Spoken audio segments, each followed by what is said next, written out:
pang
tin le tuni Jubilee ni ko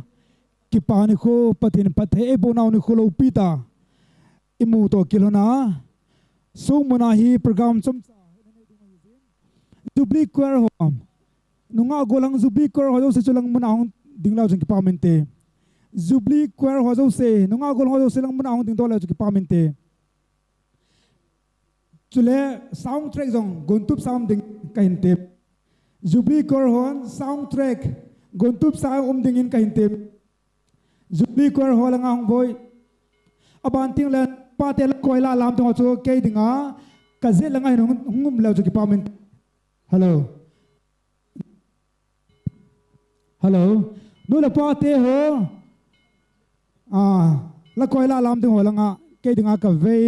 ka ze langa Jubilee choir nunga golong ho khunai nunga golong ho cho langa en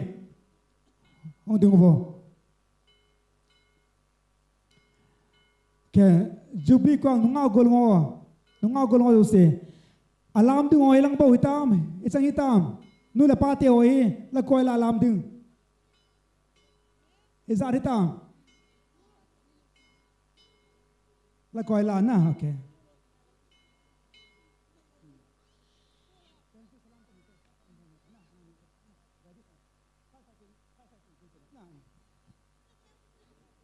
nu la pate ho la koila ding ho ready ta na okay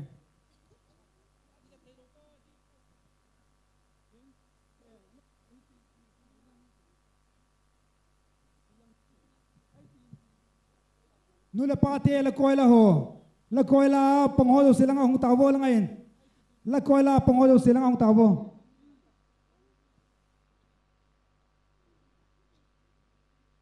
inzo ting le balloon la na hi laya song ribbon cutting ong kisai ting len balloon la na hom ding hi balloon la na hi song cutting ong kisai ting le balloon la na hom ding hi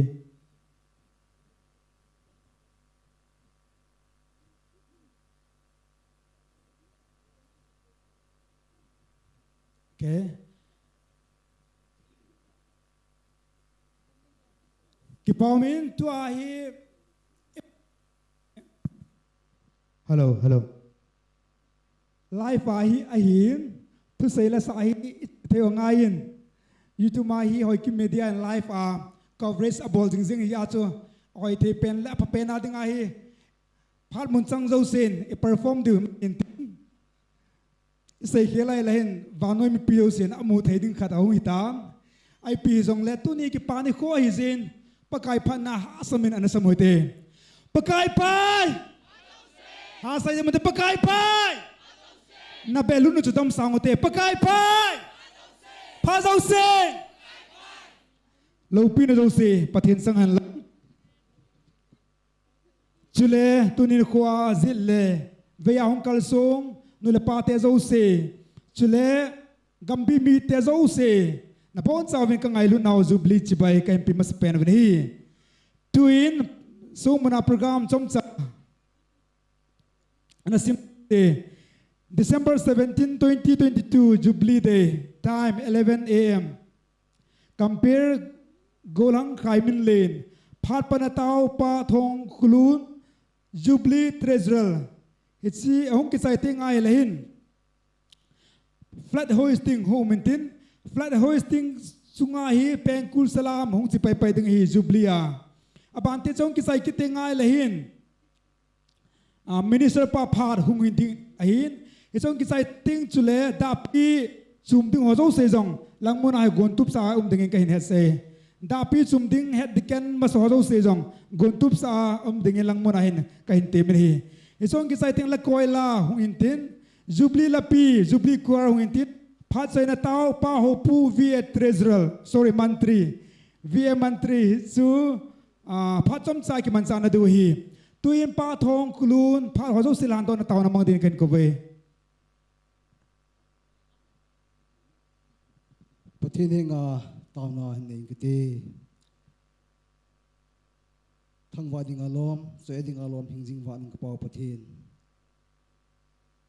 ka chen naw mulam wang kho hobung le hosa pathin nei bu na ho kum som ne kum nga dam sel cha mu thiang na mani koi wa tu ni kho hi Salanga unanaw hin chale pilepu namin jala jana chang mi pite ho to dam sel cha pakai na pathe bu na kum som ni le kum nga mong mo sung do prom to nei the te ding ang man phat pa le phat ei pi ta jin ha le nim bi sang ta ka thang ban he hijing ka pathin na cha ta na pathe bu naw nei lung si naw nei ngai lu naw mong mo asung do kan do na lingu ni hachapu kin thim pu pasal pu na man mong san lang chile ki ho zu seng na man hi mong san lang ka phat ho hi dam sel cha ka chai wa sunglam kalut kit ka sivin nang main iza kaya nang man mali hin pui ding ubin na sal hing la hi leng ka su pia thelenga na pan pining a changa hi thangwa pu mai hu hi pu Najir Jesu mula kong tao ahi. Amen. Kipaumin lumunum ta tao na putong kuluna ko ni tawin sale jong la na thu ham ham hoitin tuin flat hosting hi hosa pu ni nei pu le kipaumin te Pengkul salam zedavia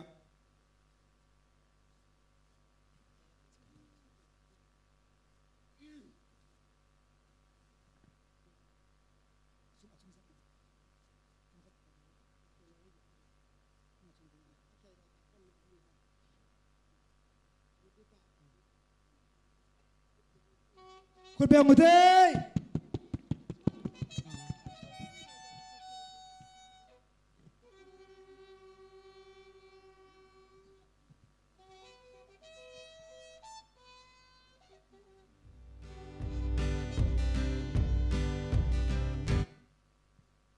Kipau pena kur habeng bem pola la kinut kipau me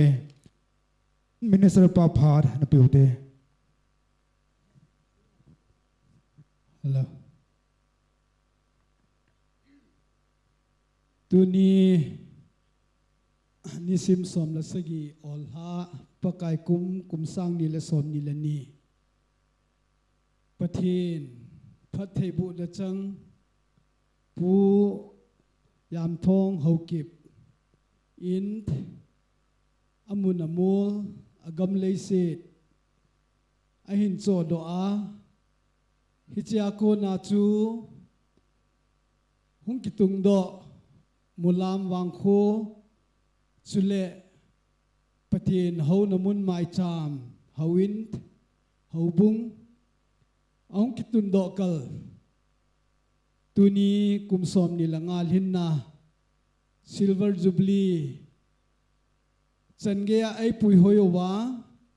tunia hitabang nilopi golnup ai musao ama sa pen penin hachung nung ipau pathin thangwan han husung mi hobung mi ahi in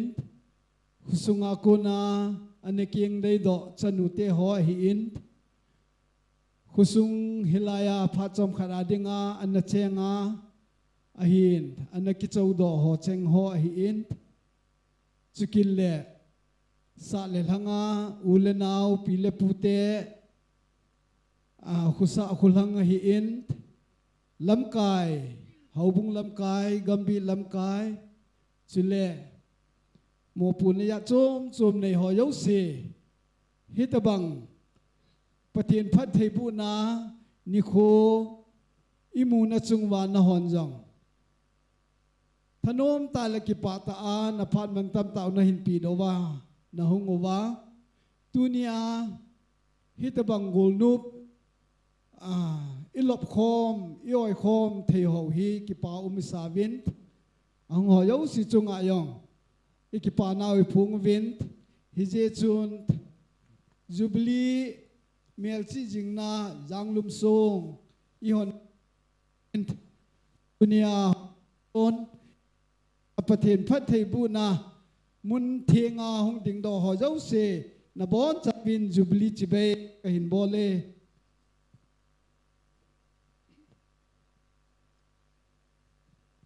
pathin lekha pu theng hin sim dong kate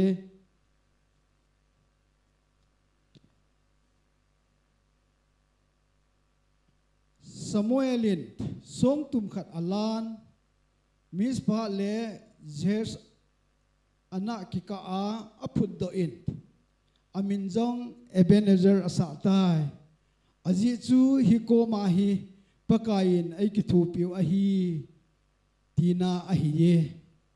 pathinin atu thing isim do pathe bu piu han lang song pi kiti hi nisa goledai jong asu manglo main jong ka manglo hitia he dingjing izi hint krista yang jong song pi to te ka hint hiji chun mi masa ho in jong hitabang pathin phat na hi hanlang melchi dinga thil ahin sip tiang wa hele sung anatun jiu ahin hiji chu akitun phat khang mi ho yo si muding hilwin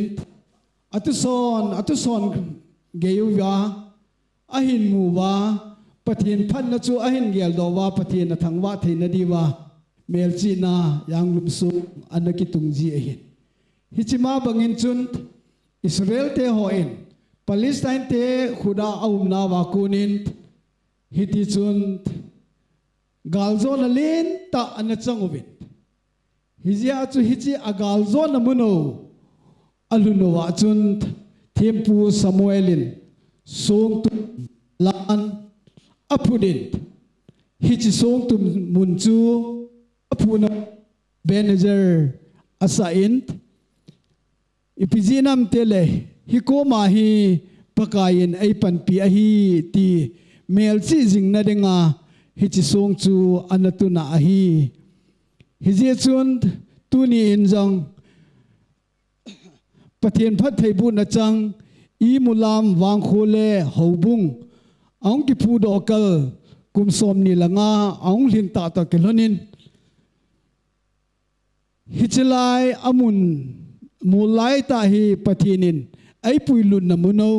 kumsom ni langa zen hitia chu le khala Israel te ho meikong le meiloma anapui banga ai puiwa kumsom ni langa ai lut pau pathin lopi na ding le hi chen pathinin ai pui ta ve ti melchi jing na dinga tunia hi chi jang lum song hi a Jubilee ki mang ki chai te yong le tuni ni kho het jing na pathin phathei bu na ni kho itu son isu ni pa ho jeng in jong a hin mu ba pathin phathei bu na agel lo theina diwa hi chi jang lum song hi itu no hin hi je chun ke hondo na ka hin nei ding ai tai langang ding ba tuni nisim som la sagi olha thang chani pakai kum sang ni le som ni la ni ni kho in pathen phat thei bu na le makai na chang i mulam wang kho le haubung kum som ni langa alhim ta to kilhonin hichi kum som ni langa hi chan pathinin ai pui ve ti mel chi na dinga hichi janglum song hi pathin lopi na ding le hitia chu song pi akitun cha hi a mulam wang khole haubung pakaya dinga datta adin jinga a hi na dingin keima reverend ngam paul hungdim pastor KBC number 19 in apa pathin chapa pathin chule lagau theng pathin mina kahon hi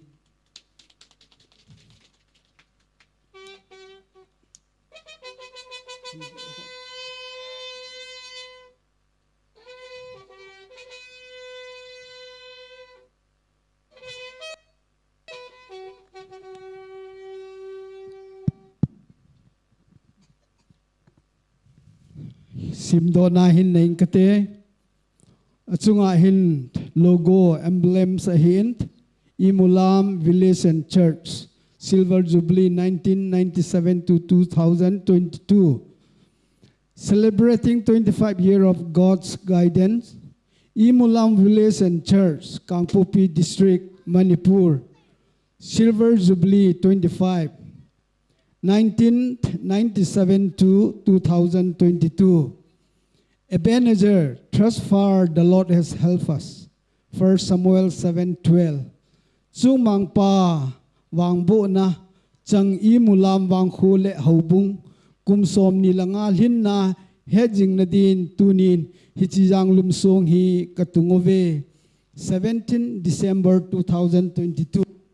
Minister Reverend Ngam number 19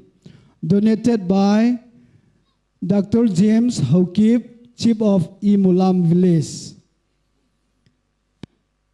Lopin ading in adin ta sansate ho pathin thua kingam pathin thua hing iu to kelhona pathin lopin adinga ikibul pu that now hichi Bible lim pu a Jubilee song kitung hi su khel bol khel to khel je a asusi asubal gancha han lang mi mi jong le pathinin ngai da min tin a hin le eng sil le thang sit je a susi subal au mai le pathinin chung thu tauna nei kate hallelujah hallelujah olo pipen hingjing wana kapau thing ta pathin kum sang khat ko som ko le sagi tuni ni kho hin pu jam thong phat thei na bu na akunin hichi mul le jang lam do na le cho do na ananein hiti chun akhumin jing jong iko mulam ti in nang ma mina hlan do na ana umin hije chun hichi akipu do ni kho apanin paka nang ma ki khelti nei lo Abraham pathin Jacob pathin Isaac pathin kapu kapateo khang lui te ho ki ngai na tu ke ho khang tha te ka kinep nau pathin na hi na vet sa na in na lungsin na long lo helin hichi khu vele veng le hobung ahong kitun do da kunin nang maan pathin na hin bun neu cha a hitia chu pakai meiwa potun mang neu cha khada me khi jang khat banga hung ki chokaya hung ki sim khu hi nang man pathin na hin buin akum kum khat kum ni kata kan sim tau to nawa tu kum hi adin tu ni hi kum som ni langa silver jubilee kaung lin naw hi ta in hi je chun pakai Israel te ho na pui na muna gal zona na pi na mun mo in Ebenezer hi ko ma hin pakai in aipan pi ti amel chi na song anatun bangovin tunin mulam wang khole haubung in jang kapakai kapathienu nang ma in hi chan chan anai puinaw ka ki pa na ho yo siu vet sa na in pakai na lo pin ding in hi chi jang lum song Jubilee hedging na ding in ka hin tung do thei ta ve chan chan ai pui pau pathin lo pin le janale choi ana thangwa na nang ma ka hin pi e kum som ni langa ban tha nang ma in asun azana akumal ha chu khal nai lo hin pui pau pathin neu chakhada ki chado tunia le hobung jong kum som ni langa kalhin na na mai cham hu in jong len ta ka sa do na ba no ba khu chen veng chen jong pi ling the anang man nei koi na ho bangin pakai tunin na dinga hi chi song ka hin tun ma bangin mulang bang khule hobung jong hung ki tung cha in ka hi chi song cha su long ho bangin nang ma hobung le wang khwa ding in ta hi chi song pi ba hung ki tung ding in pakai nang ma ka hin ko bin hi hi je chun nang ma phat thei bu na noya na cha te hon dam thei na ka newa wang la ham ka newa lol hin le pa chan na ka newa hitia chu ma chan la khan to na hobung le kho a hi jing thei na ding in tunin na lo pi na ka phon do na chungwa pakai nang ma hepa hi chi song pi bangin atha ben na ban than jang kama ba no nei su jam pi bin tia na min thing pana ka pakai Jesus Christ amina ka hung tau a hi hiti chun Israel te hon Jubilee ni kho hin saki yani bongovin kelki anamu divin thong jejun pathin lopina anapungovin hichima wangin chun hasam ta yong le pengku ta in abo thakhelin chun na osang ta a ido sangwa ivet sa naw vet sa nain tun thakhat chadin ikna itu belon chi hi anala taw hitave lopina pathin changhan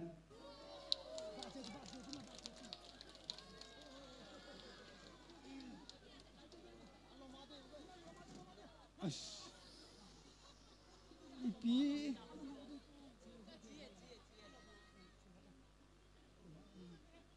ipera juchu baje ki salam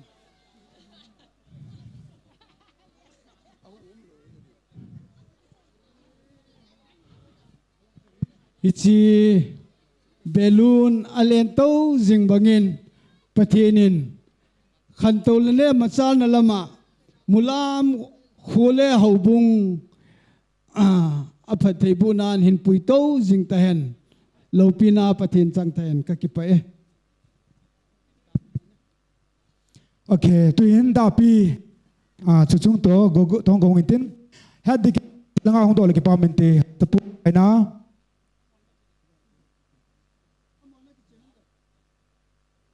had dik no pujang se helun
pa pena khur ha beng beng pula lo te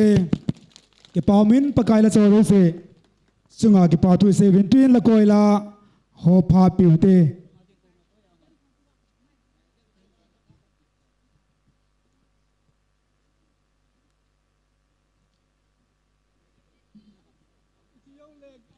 hizo tiu chule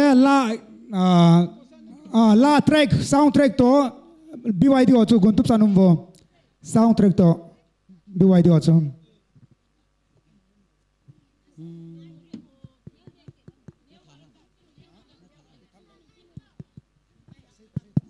Hello, hello, hello, hello, hello, hello.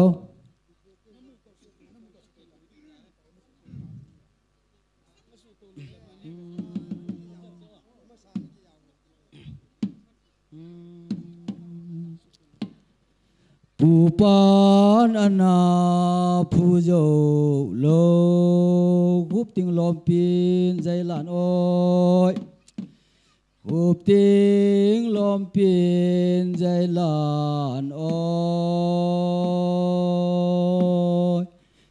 nôm giang lùm sông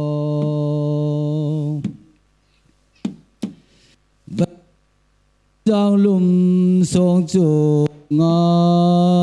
mang dém coi ya ki coi cheng mang dém coi ya ki coi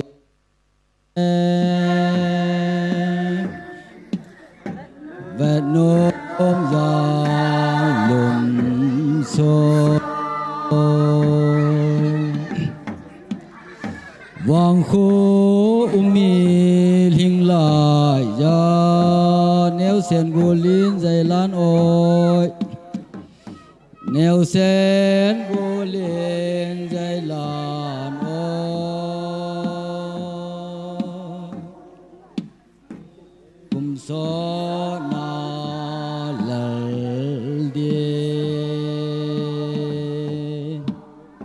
alo mi chang si liên to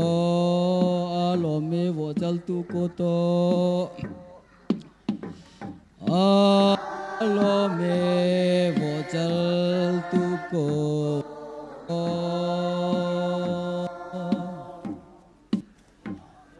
alo mi mulam vang cô song pi to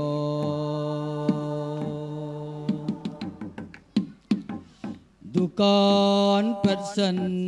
kilom jel alha uma leng hai mu uma leng hai mu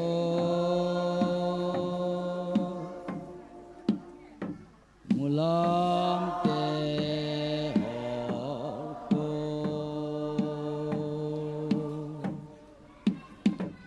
vet nom giang lum song chu nga mang yem coi ya ki coi cheng mang yem coi ya ki coi cheng ve nom giang lum song vang khô umi hình lại ya neo sen golin dây lan ôi neo sen golin dây lan ôi cùng so na lal đi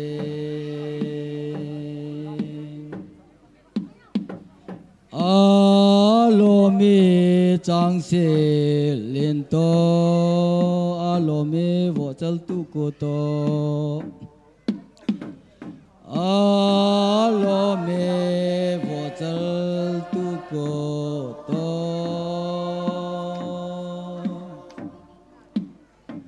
alo mi mulam vang ko song pi to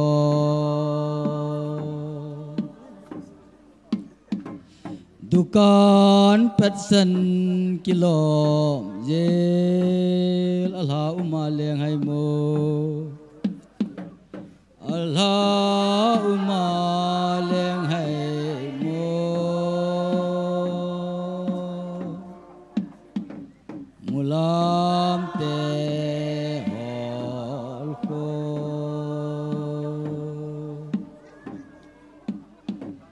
Alo mi chang se lin to Alo mi wo chal tu ko to Alo mi wo chal tu ko to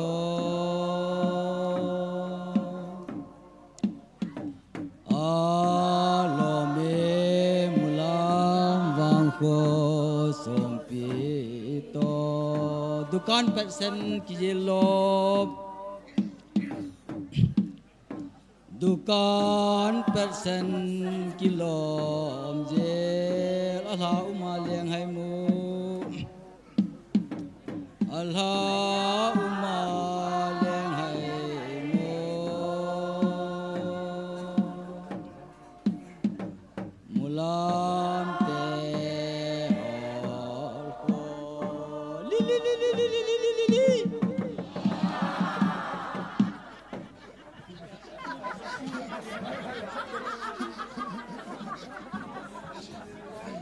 Kipao me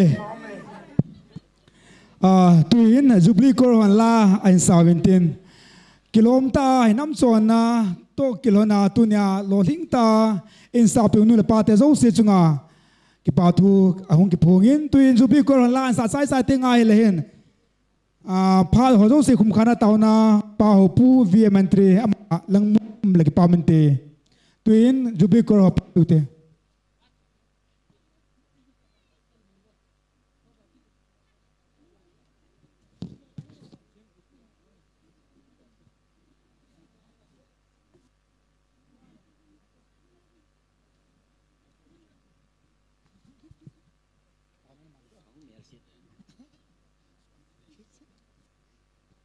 Phan Hồ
Mulam Magun, Mulam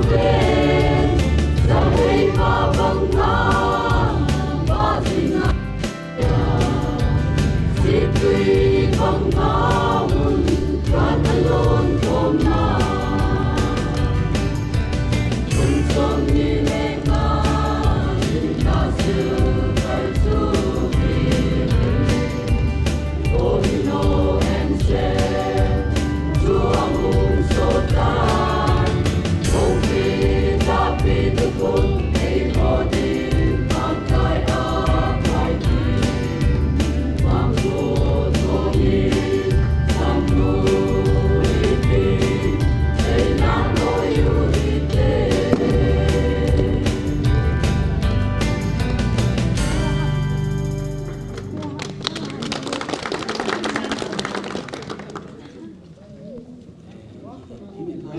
Mà bắt thì tàu người tàu thì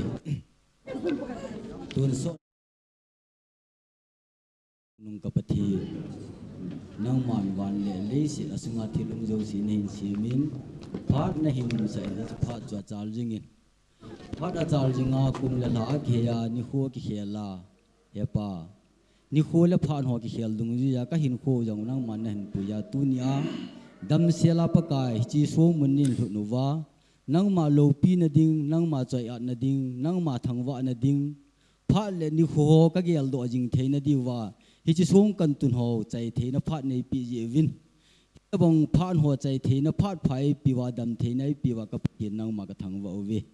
he pa tun ka phan ho hung chal ki nin tin ni ho hung ki he ki nin tin ka pama sanguwa ka programu tam ta om na lai yin hi chi wa vai hom vai pu ho het na chi na vai hom thiam thena gil ta him pidin on henga ka thumi ka phan ho nei chai sa ta ji wa thangwa puma namin thing pana na pan pinga ya ni henga ka thumna ka pakai jesu christa min san piun Hisan tu so mon program tin hoi sunga alu kinotin sele tona ding doli aban bana homin jun he tim devin kain tim ne camera la ngai sa ve camera ngai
Asron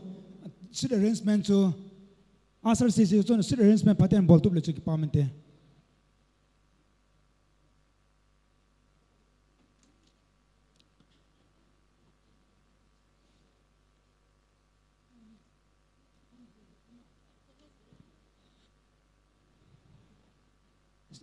hầu na tông hồ hầu bung lam kai hồ chú lệ hầu bung lam kai hồ thiên hầu sa hồ lang mo na chú na bam ban này tổ pi jeng vô koi chú koi ham ti a ke thêm thei tập pun he je chun hầu bung lam kai hồ hầu sa hồ lang mo na hin này tổ pi vin lang sa nu zinei do ho mulama kuna sa nu zinei do zo sen lang mo na hin này tổ pi la chú ki pamente mulama kuna sa nu zinei do zo se lang mo na hin này tổ pi vô cái dinga right lang na itu này tổ pi vin lang abanting le hầu sa pu hin pastor pa hin lang mo na hin amalang anong tổ pi la chú ki pamente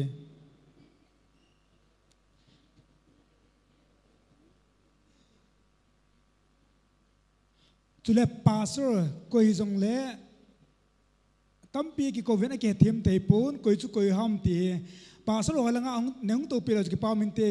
convention apa na lam kai ho kam ngole kilomen lung sit and convention nga ko na lam kai ho la nung tổ pi là cái pamente asar ho ilimi mel pe het lo ding izin eze chu lung sit ten lang mun nung tổ pi wo gambi lam kai ho to lang mun hen gambi lam kai ho to ho na tong ho kitina hin convention lang apa na gambi lam kai ho ako na isong lelang mo na hin lung sit nang to piwo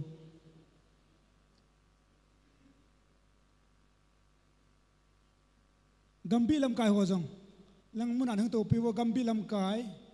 koi koi lung tam gambi lam kai ho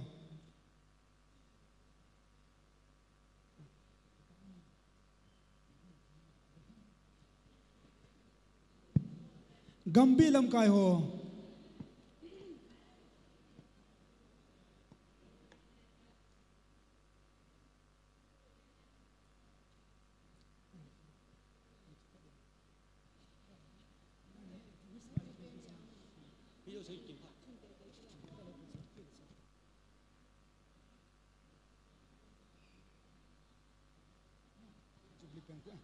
yes Siri ong le na lain he chu lung set in gambi lam kai ho pante hau na tong convention apa na yan lang mun chum chum ako na hai jong le lung set in lang mo na hin nang to pi divin ka hin te mu ve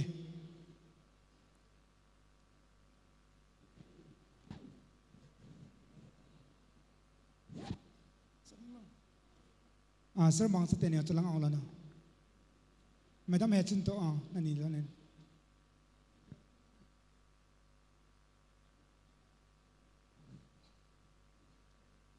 Sit arrangement neo khat gol tu ta diu tin zo ting le program intol pan du hi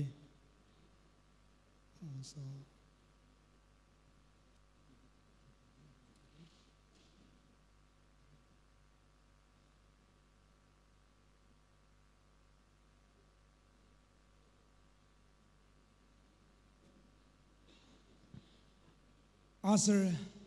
asar khat langa ong le jong ki pamente asar khat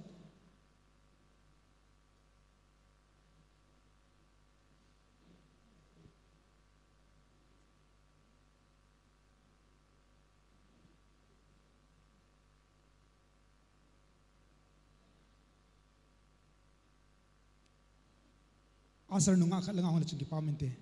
gambi lam kai walang ento na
Kuthieng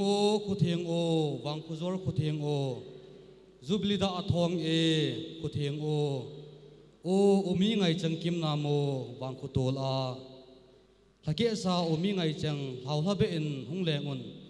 tunin laizon ngai chang Jubilee lam to la, lungki to in kalam dil oi, tuni a, ho symbol ding, ke mamang cha Haokip chule, kazit langa nunga amelai ta, nunga tithim, kay ni in kazana Jubilee chibai sa lalhang kim vela hung ho zau se Jubilee chibai kahin bolan ne pakai phai ha sai je mote pakai phai ha zau sen pakai phat zala heta bang phai mu hujin avel veni pathin chu thang ve nam han lang ke man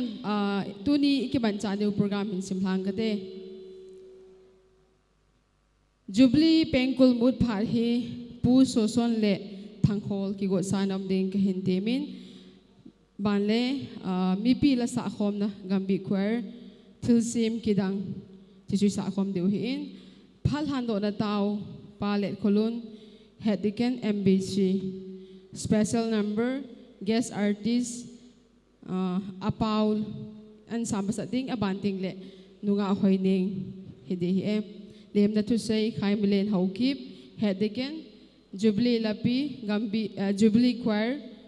souvenir hando na pu yam thong Haokip hausapu labung KBC number 19 choir message speaker labung women department cultural dance EMYC greeting message pu yam thong Haokip chief KBC number 19 choreography eagle zang hindin abanle chanu ho phat ki chaile choreography and Charles chanu ho phat ki chaile chajang haubungin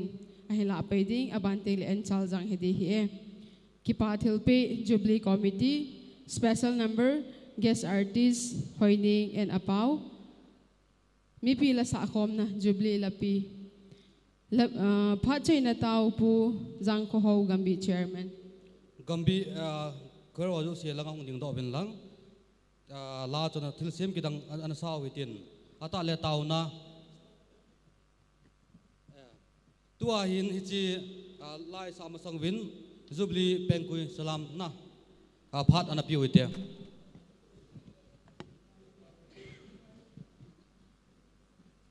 Jubilee pengkur muding teni phat an api wite hichi ki chai le vel kom le la kero nung den do la sa khom do mi pi zo se ni din khom do ni sa do han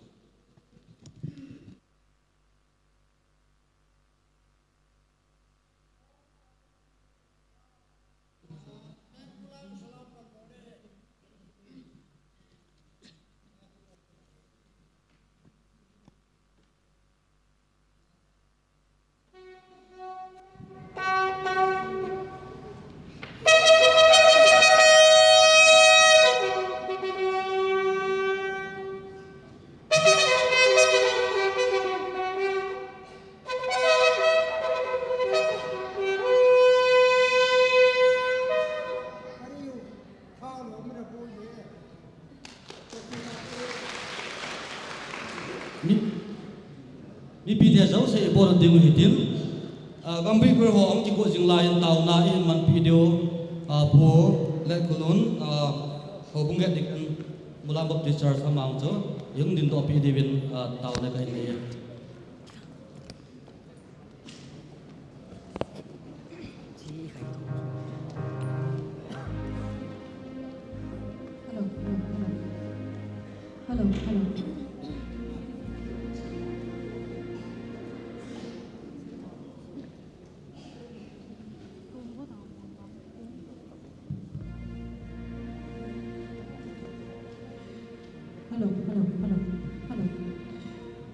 hello Hello. Thiếu xem kỳ đăng không mới thế.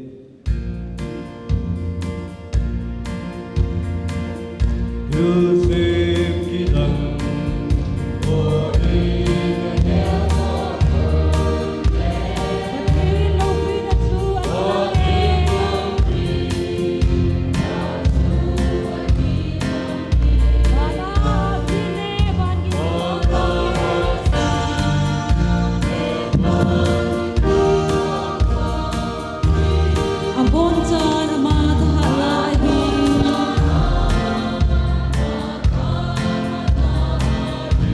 tin kalhan ba choi ding hu hin pa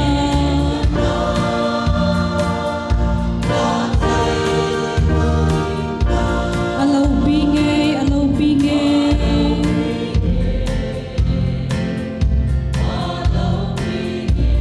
cho tin kalhan ba choi ding hu hin pa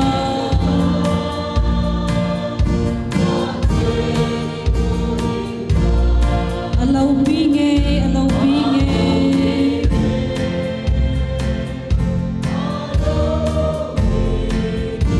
kamang tim jing laya ke ma kalenge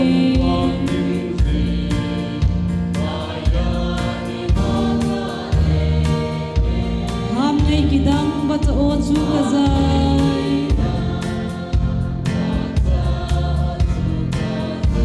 mol sang zum gu ma ku nin ka ga do le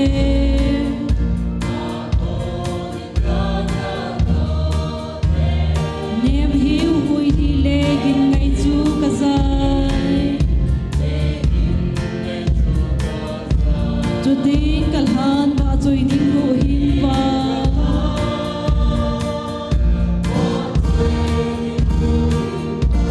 alau binge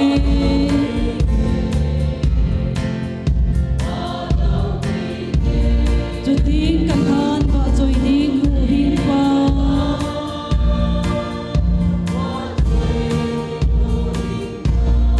alau binge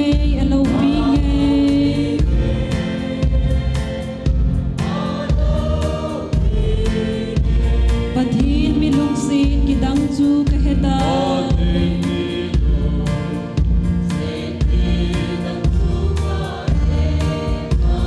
chapa changkha leisina hin sol ha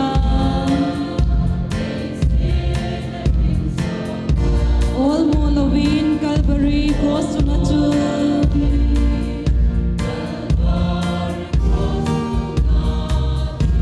ka chon si zo si apomong su ta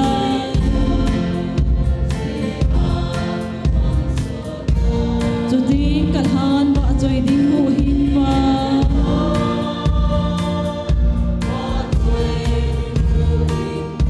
alau binge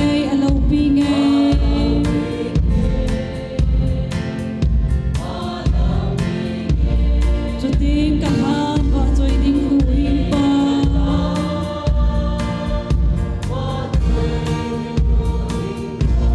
alau binge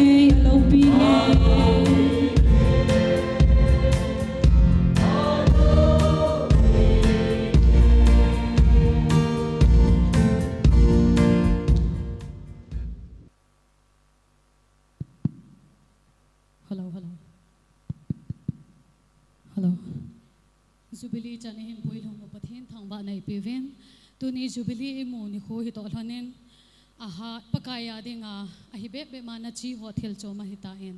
alhasam achau angui lagaw ta asaw hodingen tu chung Jubilee hi lagaw ba hal do thana hi ken hen ti dei sa nen nei kai dingin thamang ding kon ka hi tila hen sange hello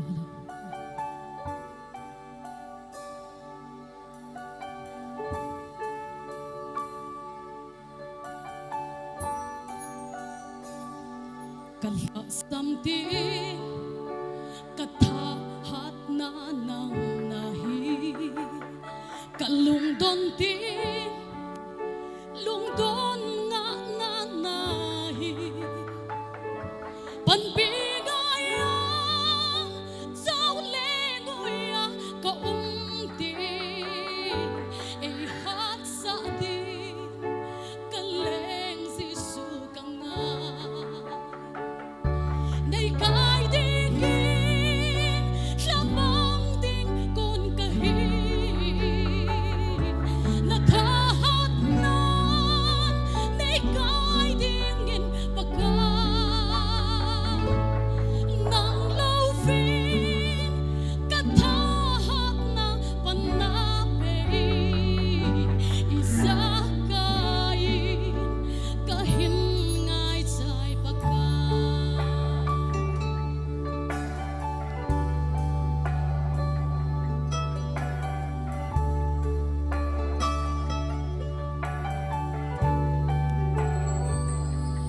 thiềm cầm ca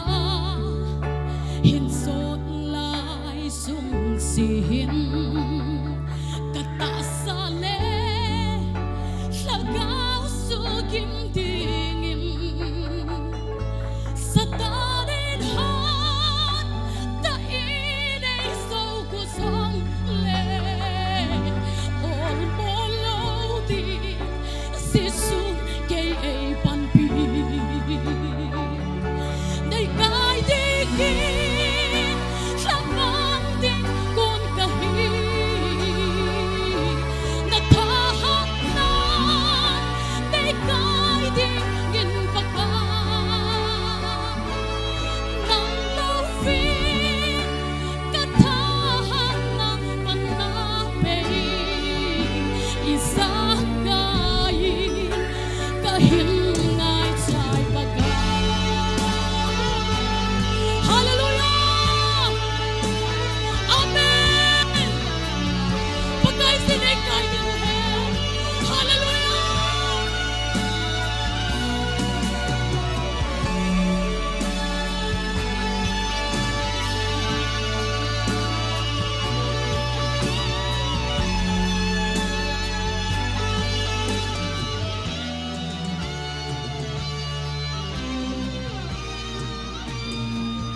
Nay cái đi kia là mang tiếng con cả hi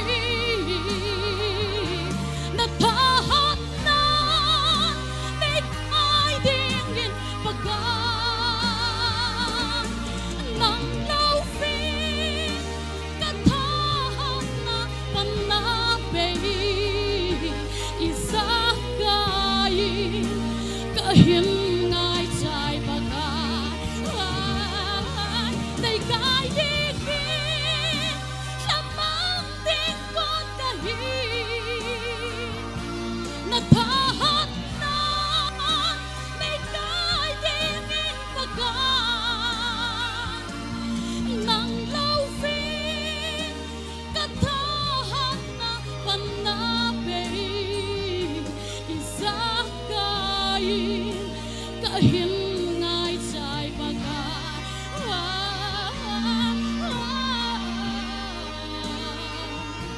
isa kai cả hiên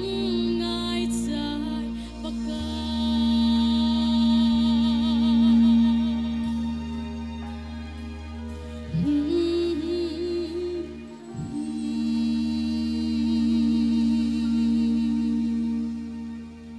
Pathian lâu pin at sang ta hen Oh.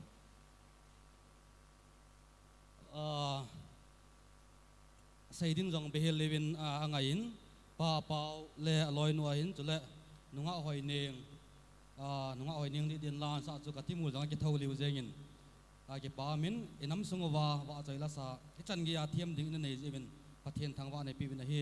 tua hi phara bana hi le liam na tu sei khai min len Haokip ho bung het ken pa ma hong hin tin ama hong ki chai chai le Jubilee kor ho la sa ding in jong tim da ka hin nei pe pe na he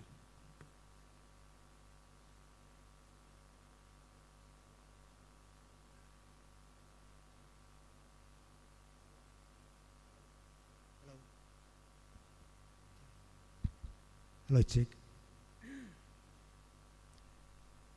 Na bon chawin ka ngai lut now Jubilee chibai kan pi vin hi pakai phai pha zo sen tuni mi pi te zo se hung kal sung ho zo se pakai minin lemna kan nei vin lemna tu hi atum tuma kan gong pon chi sovenala kan zi hi kan sim do elen asam kim ke ya nei na la pi dong vin zam ta pakai la cha ho hian lang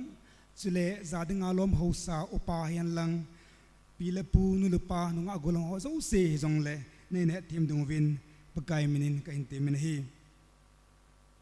kale mu ve simlamar sa la nga kon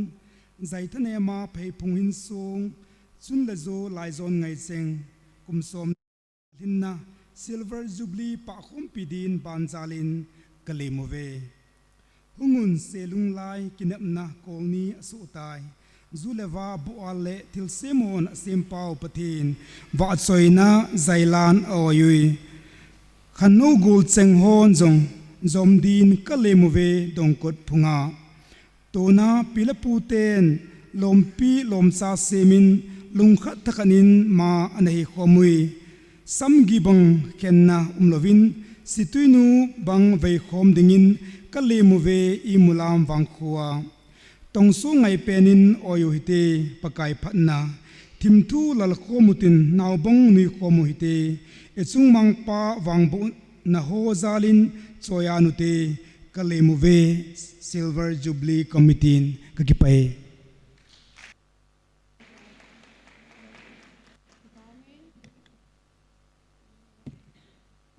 Kipaumin tun phat ban chal hawidin toy jubilee lapi jubilee kwar hwa ko na hidingin aban tingle souvenir hondona po yam thong Haokip hausapu ki got sign am pedingin timna khainai tun jubilee lapi sadingin kambi jubilee kwar ho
Ki pam ta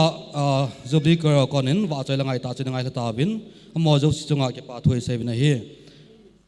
para ban chal ki le tin tuai sabinar hon do na pu jam thong in pi pui nei dinga hin chule e chil han do da hi doctor hong neo aman in nei pi de he tu in ho sapu khotor ho sapu phat na pi hite sabinar hon do na ding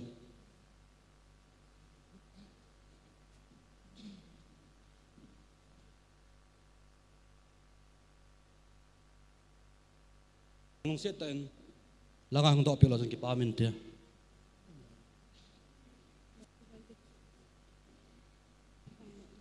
tu hin khotor ho sapu in chi ribbon cutting phat in dei tin I hon do pi tin a thin su na chu doctor pun in nei pi pai devin ka in te me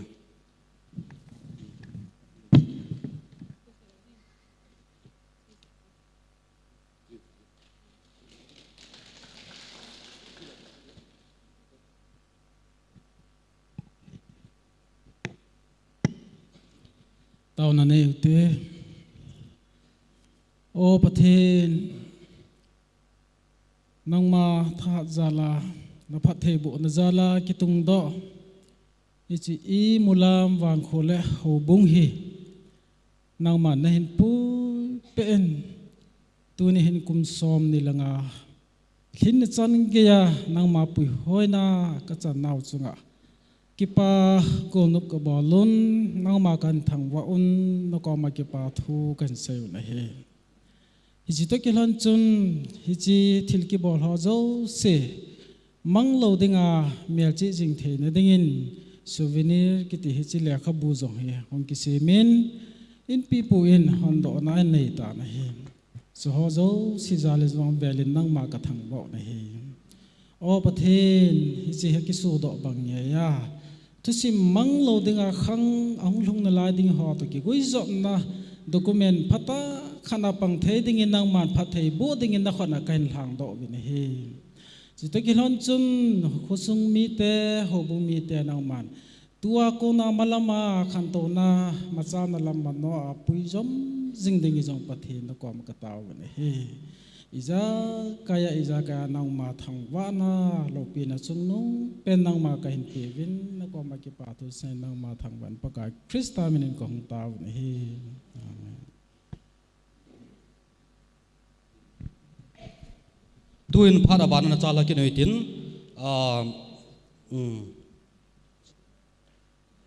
labung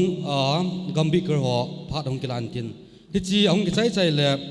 tunia message speaker pa tiam la ka hin nei ngambi kar ho phat pi uite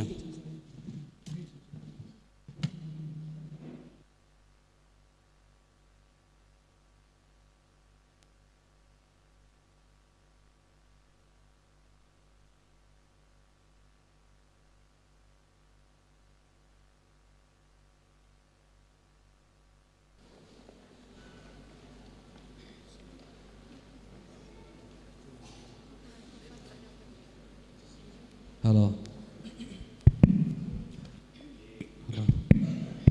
gambi queer sun kazau puin hizong le gambi queer hoin desa na isa khom di heti zevin pakai lo pina dingin Jubilee ni khu hiteklonin pathin ba soina dingin lo pisung nung Emmanuel ti kan sa di hin kasa long kasa khom khata hivin hizong le pathin ba soina hi ja sung ki ding sing hi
trek down ding ko sila trek down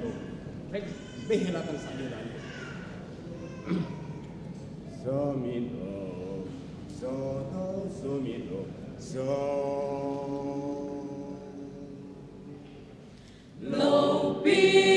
chung nung Emmanuel nam tin in aba choi mi tin in pagai za chi hen o tin in aba choi chung nung pagai lem va choi nat kel moi no pa chan a chang ta tin le le ban in zong sam hen le mun le mun le mun le mun le mun le mun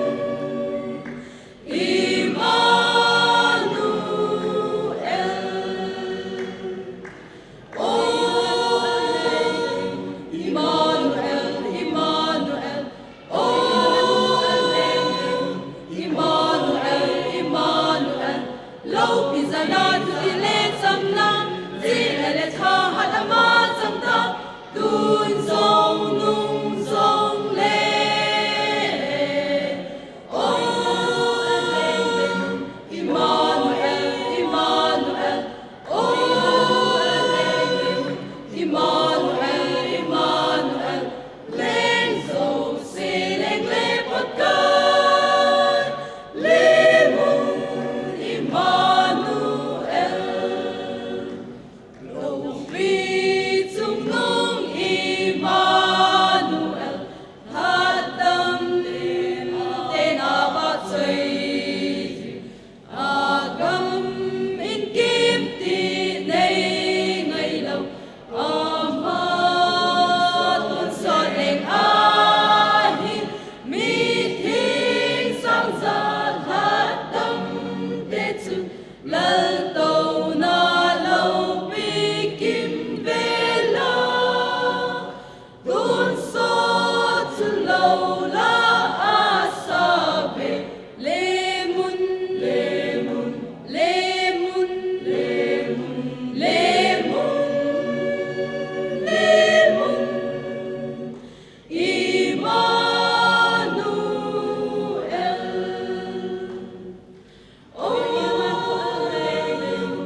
ประเทศว่าช่วยลังไอตาหินสาธาปิว KBC number 19 ควาร์จุงะกิปาถุยพงวินประเทศนินประเทศโบตาวเห็น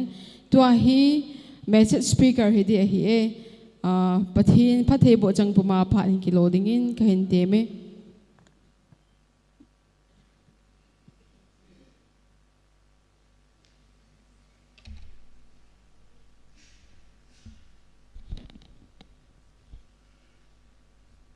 มาสเปนเป็นประเทศพัทยบุญจังอีโกมุลามคูเลหาบุงกุมสมนิลงาซิลเวอร์จูบลีดัมเซลาไอมูสาวหัดจุงนุงอีปาวประเทศทางวันหันลังปะกายอาจารย์จังประเทศปะกายละจะหอพาสเตอร์เรเวนหอฮิอินฮูขวาหาบุงเฮดดิกันหอฮิอิน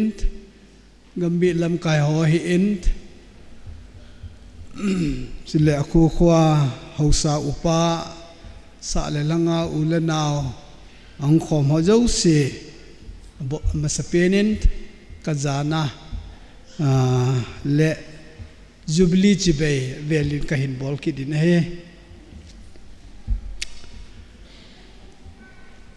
กิปามิล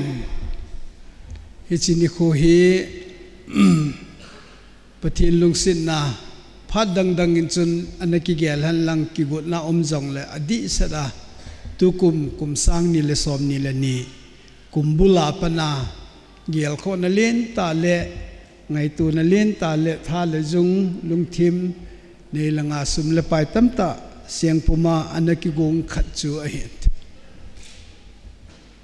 อิติจุนปะทินินอิตาวนหอสังเตอินจูบลีกูลนุบจานิลาอินอิปันโดไทตามิดสินบานาตุนินจงลอมเตอินจูบลีซงตุนโดนาฮันโดนายองอินเอวินอากินปีฮิตยาฮีปะทินทางวานาอิมันเทหอฮีลุงดำกษาอินลุงนจิมกษาอินอาเวลเวลินปะทินทางวันหันลังเอาบุงมีหอเห็นคุสุงมีหอเห็นลังสุงว่าเอลเลสาเลลังอาอุเลนาวอัตัมทีปีนาหงกิขอมเดียงอาฮีกินเอมากิเกลเห็นอาเห็นตูเห็นมีกเวดาเฮเลไอไงลุตาบะบะฮอบูฮิหุงฮิตามทีนเทจันินกเกลิดจิจูกินจัดสร้างอินมีหลอมินอันเนตุยดอนกิบอลนายองฮีตั้มตาหงวาลเดมตียากเกลนจางยองเอามิดเกาโลเบียอากุนจูเปลี่ยนขัดวางฮีเอามินอิลางลังวาเห็นมาสังอาสิตาเกาอุมลายเห็นมีอังเหลาทิมขัดเอามินมีกูลวะในยาวสีเละมีกุเมยในยาวสีกุยมันน่ะใส่ปีระวังเงินเฮ็ดเจ็ดเด่นลุงเล่เล่เห็นฮิจิบังเห็นมีปีกิติคอมปปูเล่ฮิจิ800ใช้เล่เล่ไอศครีมขวดลุงเล่เล่เห็นมีนูมีปาตั้มตาสุบอยจีเห็นฮิจิจนก็เกลายเล่ตูนี่เฮกุไม่กูนยังเอาหิตานโตละทำหอยองบิจิลตาเห็นมีหอยพัดเกหอมทศเกลายตาเห็นอิจิสุงาอภันมันตั้มตาหอเห็นหอมตัวอาหงหอยเกยองกัมบีปาสร์ขัดหินาเอ็นตาเบนอตุมเบนปะกายมินกันลิมนาก็เห็นผงดอกนมกิดเลยอย่างนี้ละอินจุนตูสุนบัวหงหอนเฮลเราดึงเอาเห็นจูบลีฮอนดอกนั่นสุจานเฮียกันในโอวาฮิตยาจูอันมูลิมสจังโฮเกลดอกนะจานาปีอาจุกิเลไก่ขอมมาสเปนกันในโอวินเกมาอินจังจูบลีจุงจางทุดอลกันนะโฮลิมิตตัวนี้สุนินจังเสดิ้งสาดิ้งตั้มตาอุมาเห็นเจจุนตั้มตาพาดเห็นละปงกระเตงทุพิอาอีกอย่างเอเบเนเจอร์จีอาคันนาซามูเอลบุงสกีจางสมลนี Ebenezer pansa in chamcha pathin thua haulimna ka hin nei nomet ki pam le en tuni iki khop nawa hobungin angai cha le agel bang ta khumi ti hon gel bangen su pipa apaule in nei pi a hi end su pinu hi end pathin wa choina la in nasatain ai su helevent azua conduct pana seima hile wa choina la su pinu vinan sa chu timul kilip om livent hitabang ta thai nei ta pathin phat thei bu na ni kho jubilee kum thieng ki pa na kum hitabang ta amahon jong yung ki pa pi na wa di end langkhara apau ti la ka zol pa yong a hi end ama end Jubilee Mulam Jubilee la choi na la ngai ta an sim yong chu ki pa pi ka sa en hi chi ja hi committee hon atum bia yong ki pa mani pi theu he ka ti ye chun la yong chu angai en ai mila kukila an sa jing wangin chon alim chu hoilang ham khat yo ho gambia lilin to ucha dingen champaya lilin te ho ucha dingin akilomo vet itabang ta o wang chu kiso kumar ho o hung bang jingen pidip jingen mulam wang khu ahin la choya ahin oi chu lungna chimom kasalen achunga atumben yang ki patu kan sei ne pathil le kha buthing ita do pau Ebenezer thupi pa hi in simdo masapin kate Samuel in sungtum khat alan mispa le jesana ki ka aphut do in amin jong Ebenezer asa tai aji chu hi ko ma hi pakai chen ai ki thupiu a hi atina a hi je pathinin atu thing isimo pathei bu pe hanlang anang atam zo hi athusima kan sei thoding a hi ichi chan chu hin sim phoding kate Ebenezer kiti tu chang hi Greek power kila hi ichi hi ahil chitna iveda hele Eben kiti hi song stone rock tina hi in chukile ezer kiti hi health English power ai power panpi ti deha kithupi ti deha mai ye chun English ten ale do nawa Ebenezer hi stone of health ativin ai power hi panpi na sung ti deha panpi sung iti do ham chu hi hichi hi Bible munthum akimuin hichila hint hichilaya Samuelin agam amun mun khat ihon hilai khu isatwa iko mulam tia imin sa tabangwa hichilai mun chu amun pa chu anamin sa na ahi in pathin kithu pi namun ti thejong ahi pathinin ai pan pi namun ti thejong ahi in hichi hi kipan le pathin thangwa na pathin phathebu na he jing na ding melchi jing na dinga sung anatuna amun chu Ebenezer anasa hi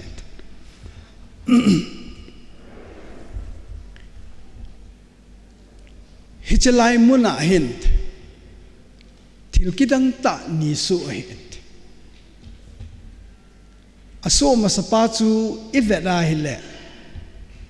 akhatna Samuel bungli chang nia pana ko isimaile akimuin hichelai mun Ebenezer Samuelin asa na mun hi ahin Israel ten galin ta Israel khangtu sima dinga agalal naaw kidangta Palestine te khuda anamul pho naaw anazum na munaw chu ai hichilai mun mama hi kumsom ni zawa hi pathinin Israel te langa athabia hung pan kida Palestine te ho Israel te pathinin gulzona anapi namun hijia chu khat vei chu agulal naw agalal namun no ahin ani na hichimun hi pathinin galzona anapi namun no anahin hijia chu pathin in galzona api namun chu su mil thei ahi lo je achu Ebenezer, son of health.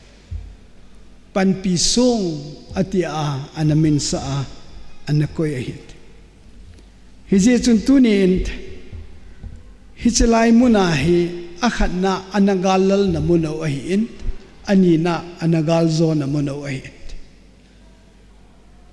Hiji chunt anagalal na munaw tusimhi ichiteni bi ni ind galal na le galzo na thu hi ichi point ni cham cha cha in kahin sei no mit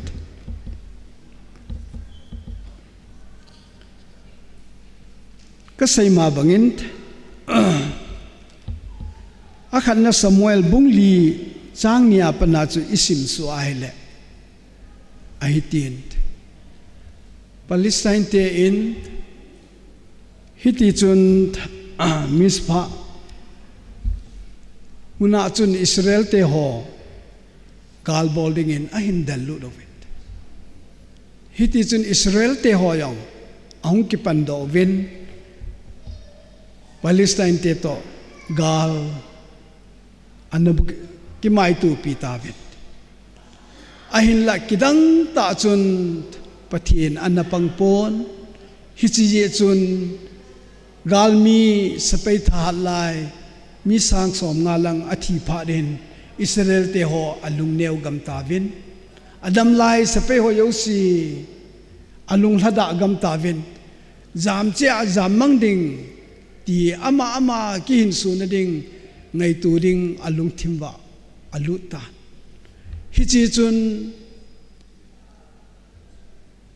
Israel upo ho aki ho vin hi le ipiti hi hitam tunin pathin iholanga apang tapoy ativin hiji chun amohon mi a solovin siloa pakai thingkung chu gaput to sa hilai muna chu ahin hlutwa hile gal muna chu ahin hlutwa hile pathinin ahin panpia gal zona anei dingo ta sanin hiti chun pakai thingkung chu silo akonin agala sabit eli hichi phalin chun ami jong khu ha mu chin thei talo kumsum ko lang mi aitan acha te ni homni le asu pipa few has te ni chun ichi pakai thingkung chu ahin zui hanen nga mun galmun ahung thun pha din Israel te ho pum pivin auza win apeng win asam win wanoi ki thong liwa apeno chu Palestine te lungthim asukha in kicha nan adim ta vine ati jagam ta vine farau khuda thilkidang bola Israel te hin puido pa tui pisan Jordan warung hin gal kaisa pathin amel mate Jericho mite hiti hoa gal hinzo sa pa pathin ahung tai ti ahe ji win Palestine te akichal he win ahin la amu hoyong khat akitil kho win aki ham bol win hisidung zuin chun lung hada lawa am na dewa ang kitil kho dung zuin Israel te chu gal ahin sat kit wa hile Palestine ten Israel sapete mi som thum sang som thum jen ain that kit ta in hicha chun Israel te ho akisagam win agalalo ahet phat win adam jang se azam che gam ta bin hiti chun pakai thingkung jong ala pi win eli chapate ni pakai thingkung hinjui te ni yong galmuna athita nai tua Samuelin Ebenezer asa namun hichelai chu battlefield galmun chu agalal namuno pakai thingkong anakilapi namun chu ai hije chun hijiwa agalal nau hi iveda le Israel te namlan deilan pathin hlan chom ta alhan do mi te ho amel mate ukhura chu ipitia pathinin panpilowa gal alal kha hom ta ivedala atu sim chi dol isima hile Israel te ho hin agalal na jiu hi ipiham tel akhat nahi pathin donglowa anawai ko noi pathin bible adi in athu chu Solomon khanga hung ki se hi yong le hichi lung thimi Old Testament thubula pana hung sa hin na bol na to chan chu pakaya pidon ailo le samin na lampi pakayinga lunglu din ti chu mima sate ho akuna pathin ibol ito na ikalson na ding itham na ding ho yo si pakayinga hlan do ding hichiya chu Abraham in jong apon bu asun jana pakaya dinga mai cham ana simji ai ya chu Israel te gala avai kon ding o hile ama sapena pakai adowa kilai na mai cham ana simji ai hichiwahi ivedai le gal Palestine te ahung konin Israel te jong gal muna akisat tu veti akimu pei ngali nei hichin avet sa chu ipiham te ale pathin donglowa amo hina anawai ko noi pathin sunglowa amo amitam wa anaki sungwa anawai ko noi pathin panpina thumlowa amo himle thal anei ho wa anaki sungwa anawai ko noi hiji achu pathin dona a pathin pui hoina pathin lam kaina anapan lo chu Israel te agalal naw akhat nai hitia agalalwa ahi phat win chun ipitim hey ihoni bol khel ta ve ti a alung khela pakai ko ma kisi a ngaidam thum ding a chon sin naw phun ta sangin ipiese abolwam amohoin ipitia pathin iholanga tunia he panglo hitam tin pakai pathin oimo na zo anapi vine abol khil naw asu khil na pau achon sin na gau pathinin Palestine te until do lam cho hello hilin achon sin naw phung do lowin asel gu zo win achon sin naw imang ding dei na zo in amoho in ipie bolwam pathin anatai tom zo vin ai hija cho achon sit le abol khil asu khil pau akha do thailo pakai lama chon sit phunga athabia pathin ahin bal lo pau chu akhan na chun pathin donglowa anawai kun hite yong le alal masado mi sang som ngawal athia chu akha do na thayo achon sit na aphun thei pha do hitan aphung di pu vin ai hichichu agalal now ji ani nai athum na a pathin hinga tawa pathin tha le thilbol theina koula a pathin bel sangin ipiham apathin pa sangin hitia chu pathinin ama umpina vet sa na dinga pakai thingkung kel vantil seribim lima kisim pa yo chu ata sanovin asongovin hiji chun pathin kom belzolovin siloa pakai thingkung chu akaput to sabin ai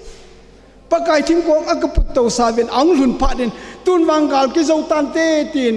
ha penge pevin ha oin ha samina sambin ai ahilla alung thimo pakai ko na gamla a pakai thingkung ang sungwa aum wangin pathin lungleina hidi pon hiji chun agalal tho win pakai thingkung ang run zawin jong sapei tha lai mi sang som thum an thi thâu thâu vin azo na ke en hi cha ko na chu pan sa agal zo na anei rom ti pakai thing kung jong la mangina umin azo na ke en eliza patenin jong a hin ko achan lon hi chi a hin ko acha te nin jong achanin pakai thing kung jong Palestine ten capturable ta vin ala pi ta vin Israel te ho galal a hitai ti aza do in eli thempu atona akinung le ha in angongu kitabon athi lon ai hichu Israel te ho appoint tam ta jong le tunia acham lam ta agalal na thu dol chu ka ga sei do nu mai hiji chun pathin phat thei bu ne zalen i ho mulam te ho yong pathinin kumsom ni langa in puilung ta ven pathin thangwan man la ain kumsom ni langa yung hun na wa hin ven pathin sanga thingkung sung khazo yom bam ai lo wale pathin hinga ichon sin now imo now pondo sanga selgu no ma vuimang nom imwam ahi lowaile pathin panna lowa ai mo sumle sel bol theina tha na ine nga ho songa kalsung I kha waile Israel te losam sa pathinin nang leke yang ai losam sa the mi atam zo hi ama hi na ong kisuna abol theina ong kisuna anei langa ong kisuna ataha na le achi na thimna ong kisun phat le Israel te banga zum na le mai mo na akimu nom ji ne hije chun I hoyong kum som ni langa eng hunwa Israel ten pakai thing kong ain pulut banga hiji kum som ni langa ung hun na hi imo lung mon vai le ven pathin ki pana cham kim di loading ahin alang khana Samuel in hijilaimon Ebenezer asa lona isaina pawi ipitim itiai lehint bungsagi changnia pana isu simai le Israel te ho Samuel pathina kona thiempu pathin thu hung lutna hiti apamowa hitia chu anajui jiwa chu khatvei Palestine te khuda anmai zum thet ho chu kum som ni jawa pathinen ami te ho ama lang ahin ngat kit pha da chu galzona na pia hichi galzona mun chu Samuel in Ebenezer panpina song tia anapu do chu hiji chun hichi agalzona thugu chu tamta sei thein jong le thumma ma in kahin sei nomen akhan na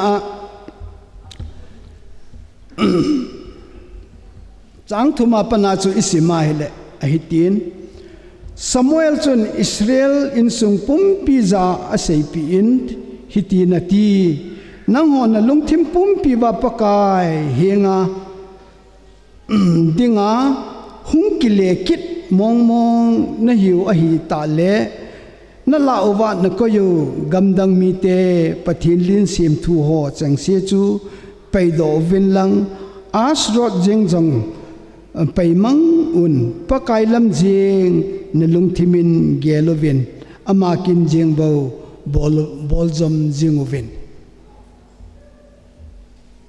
hije chun Israel te ho galzo na thugu amasapin hi amaho end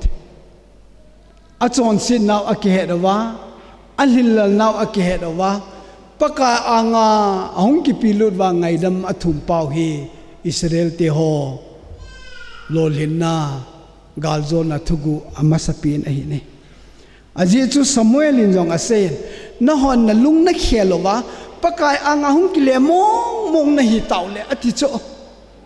hichina vesa chu Israel te hoin ki ho ka chon stave ki ho ka lingla love ka thiem mo ve ti amon athip mo na hi akipomowa pakaya ahung ki pilut pau chu Samuel in asei phung ai hichuna vesa chu Israel te achon sit now accept bovine alin lal now amo now akiet win hiji chun a chon sin now hi sel gua sel manga im manga thim chan na ding hol lovin pakai angzwa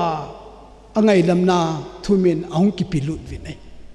Jesus Samuel in saying no pakai ang ahung ki pilut mong na hi ta vai le na lung thimu win jong ki suthieng win lang siam thu milim pathin na ho yo si jong sumang win ati ne hiji chun Israel ten ipi bolam hiji chun Israel ten baldo ho le asrot chu apai mang win pakai se bo ahu ta ve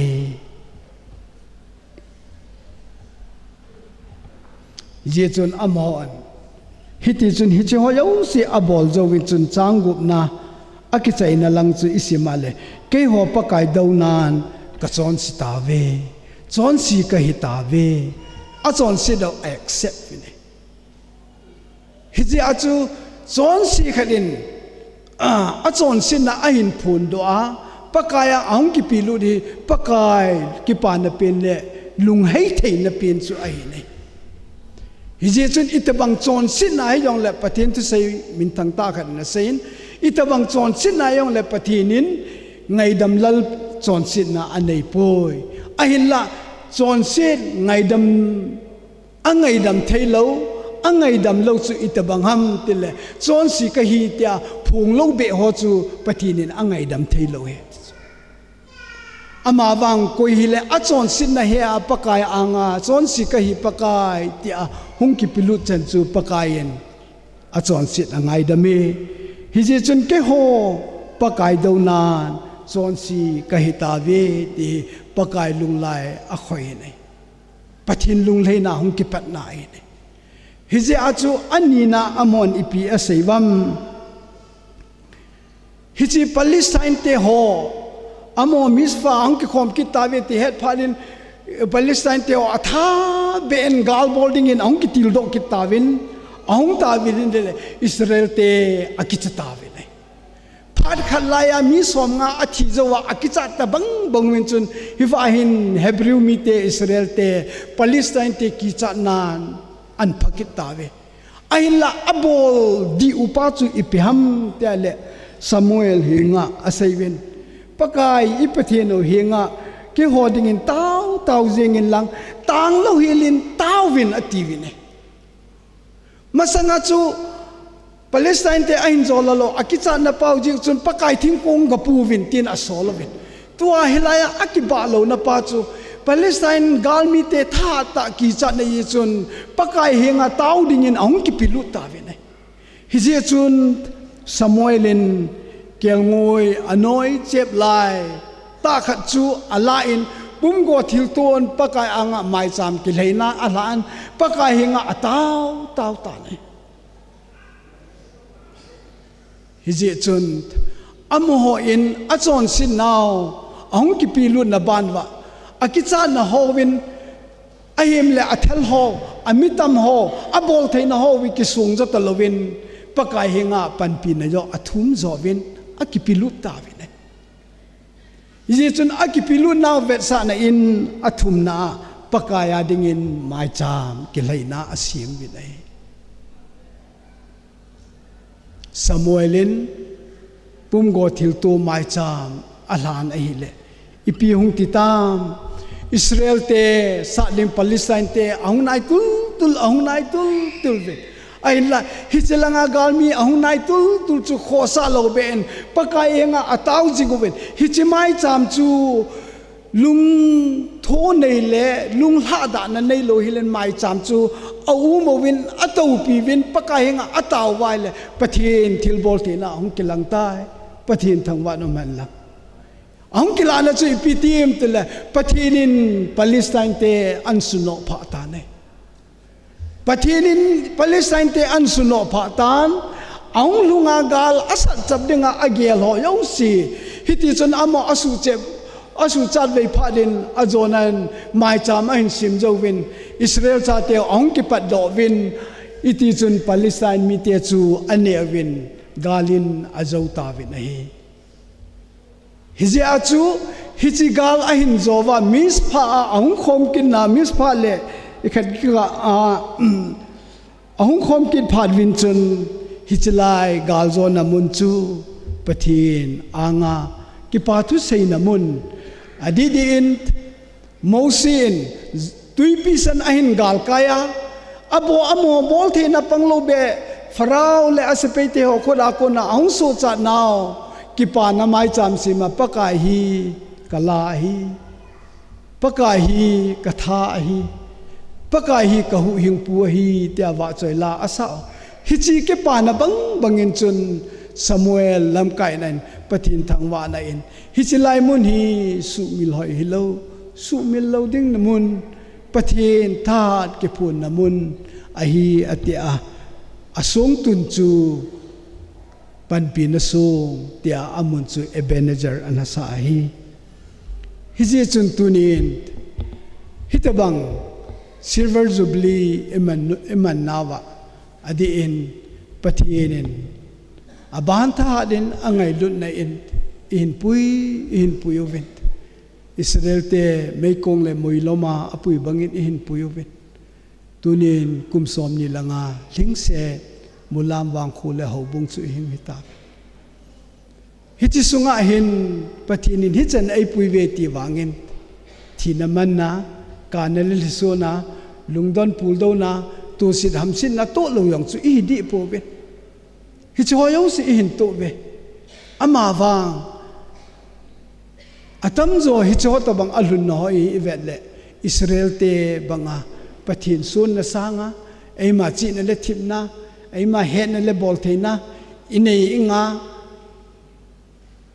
ita sa ithale izung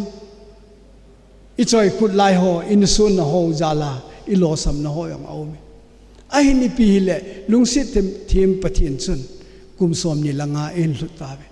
hichi ya chu hichi kumsom ni langa hilai mun ta en lut na mun wa he pathin thangwa na Ebenezer pan pi na song itiwa tu chunga thupi che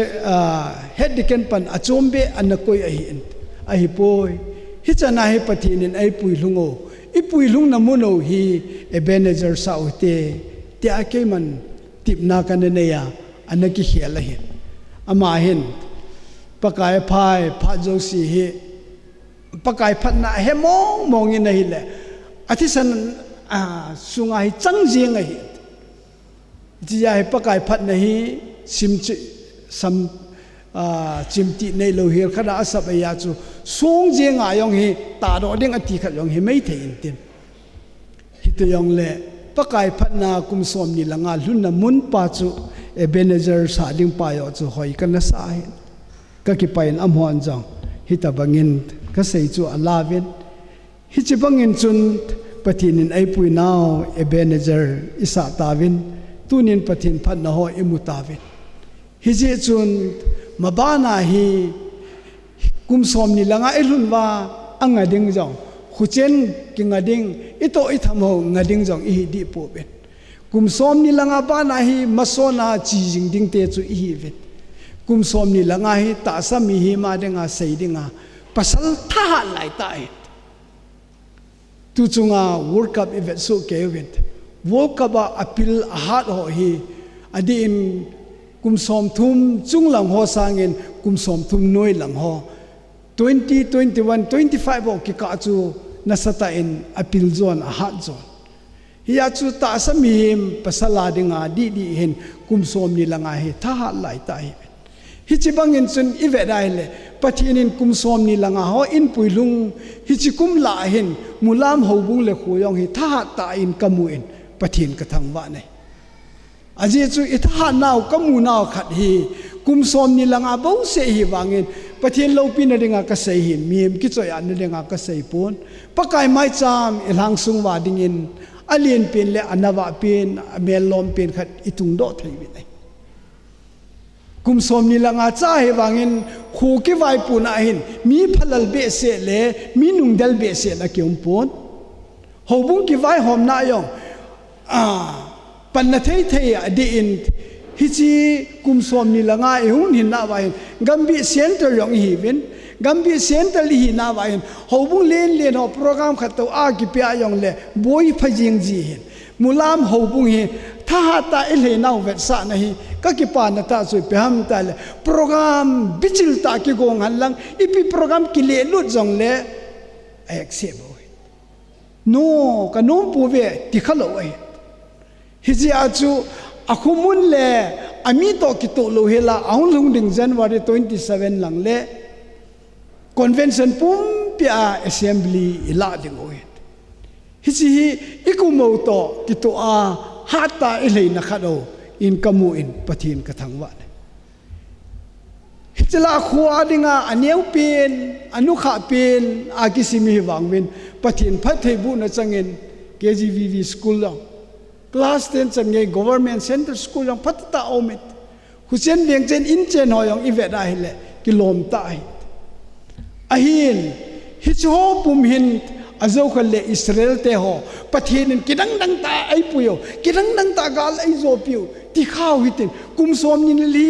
langa kal hing ta vin huin jang thu pi ta ka nei ta vin mun le mo nga thu pin jib le ka long ka nei ta vin school long thu pi ta ka nei ta vitin ai mo hinan kili sa khawlen Israel te iba ding o hi hi chu in nei kha wale kum som ni langa som ni la gub langa pa nai lo sam nan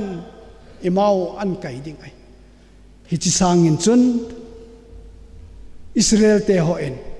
achon sit now apunova pathin abelova pathin hinga kineu sata Bible in say chu amo akipat dovin tuya ga thalun pakai ang asung lavin hiti chon en angolovin pakai hinga akipilu dove pakai hinga ikipilu chanwa iho adinga pakai injang panala ding hiji chun ipun bu in to ho isun chanin pakai gel do in mai chamin chiulen pathinin tua lol hin sanga maban lol hin na ai pi naw sang che ding ai lang khara hin lol hin na tam ta na la hasam ka sa hi service lang ai golang ho yang football pe athiam theu a ha theu ning kuma yang nai football pe na champion ala livo ai nunga hoyong mel hoi ta masa hung ding ho chu avai ba khat chaum lo bona mulam nunga gol hanga hi aling lo lai zo wa hi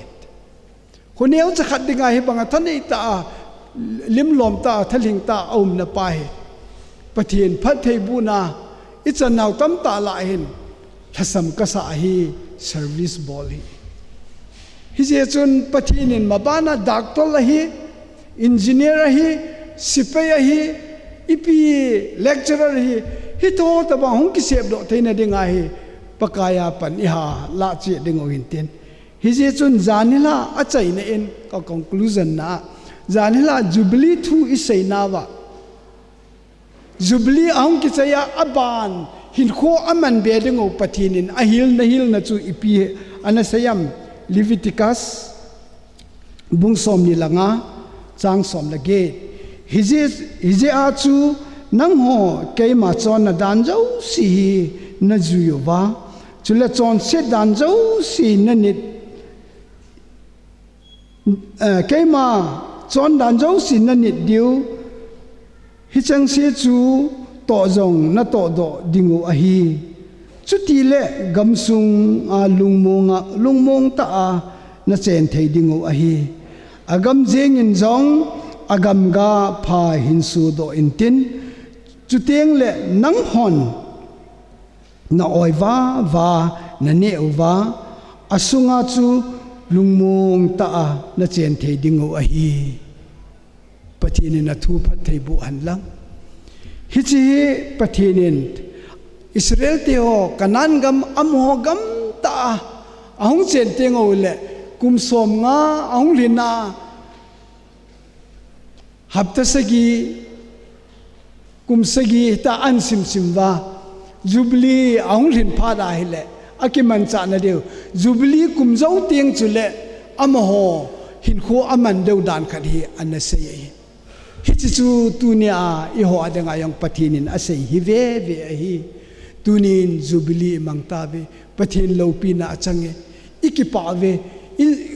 khuzet khuvei ulenau tam ta nyau ing ki pa pi ve ahin hi chia hi pakai thing kong ki pilura ki chai sa bang hiloven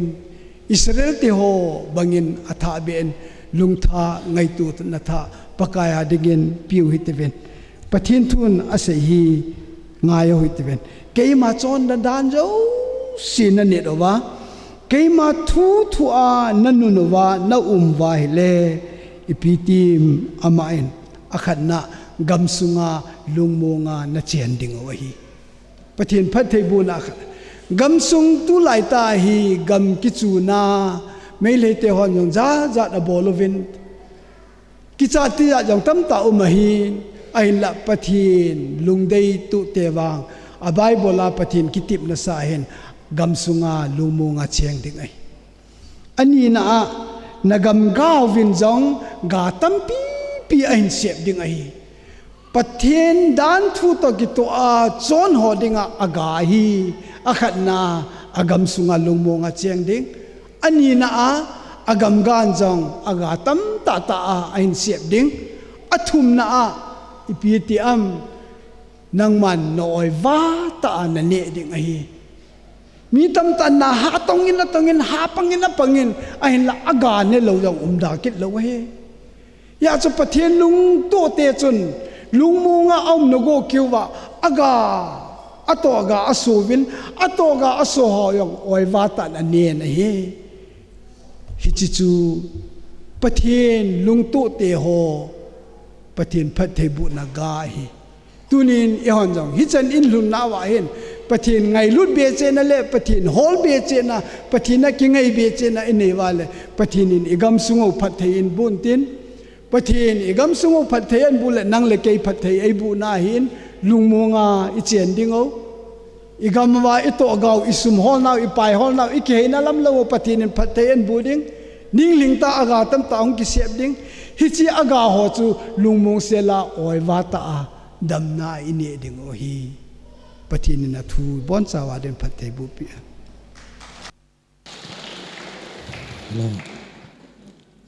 Ebenezer pakai chu ka song pi that ta hi ti thupi mang chain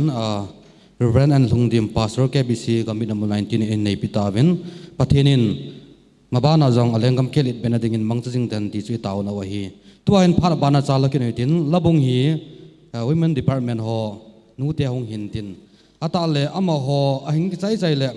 cultural dance le kon I Mulam youth club huwa ko ni hiding ahin he chi a chun no ho jong iza kai gon tup sa nan om divin ka hin ti mo ve tuin phat man chang ding wa chai la sa ding nu te phat na piu ite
ti akonin pathin wa choi langai da choi ngai la tawin pathenin achan jewa pathei bo hen lang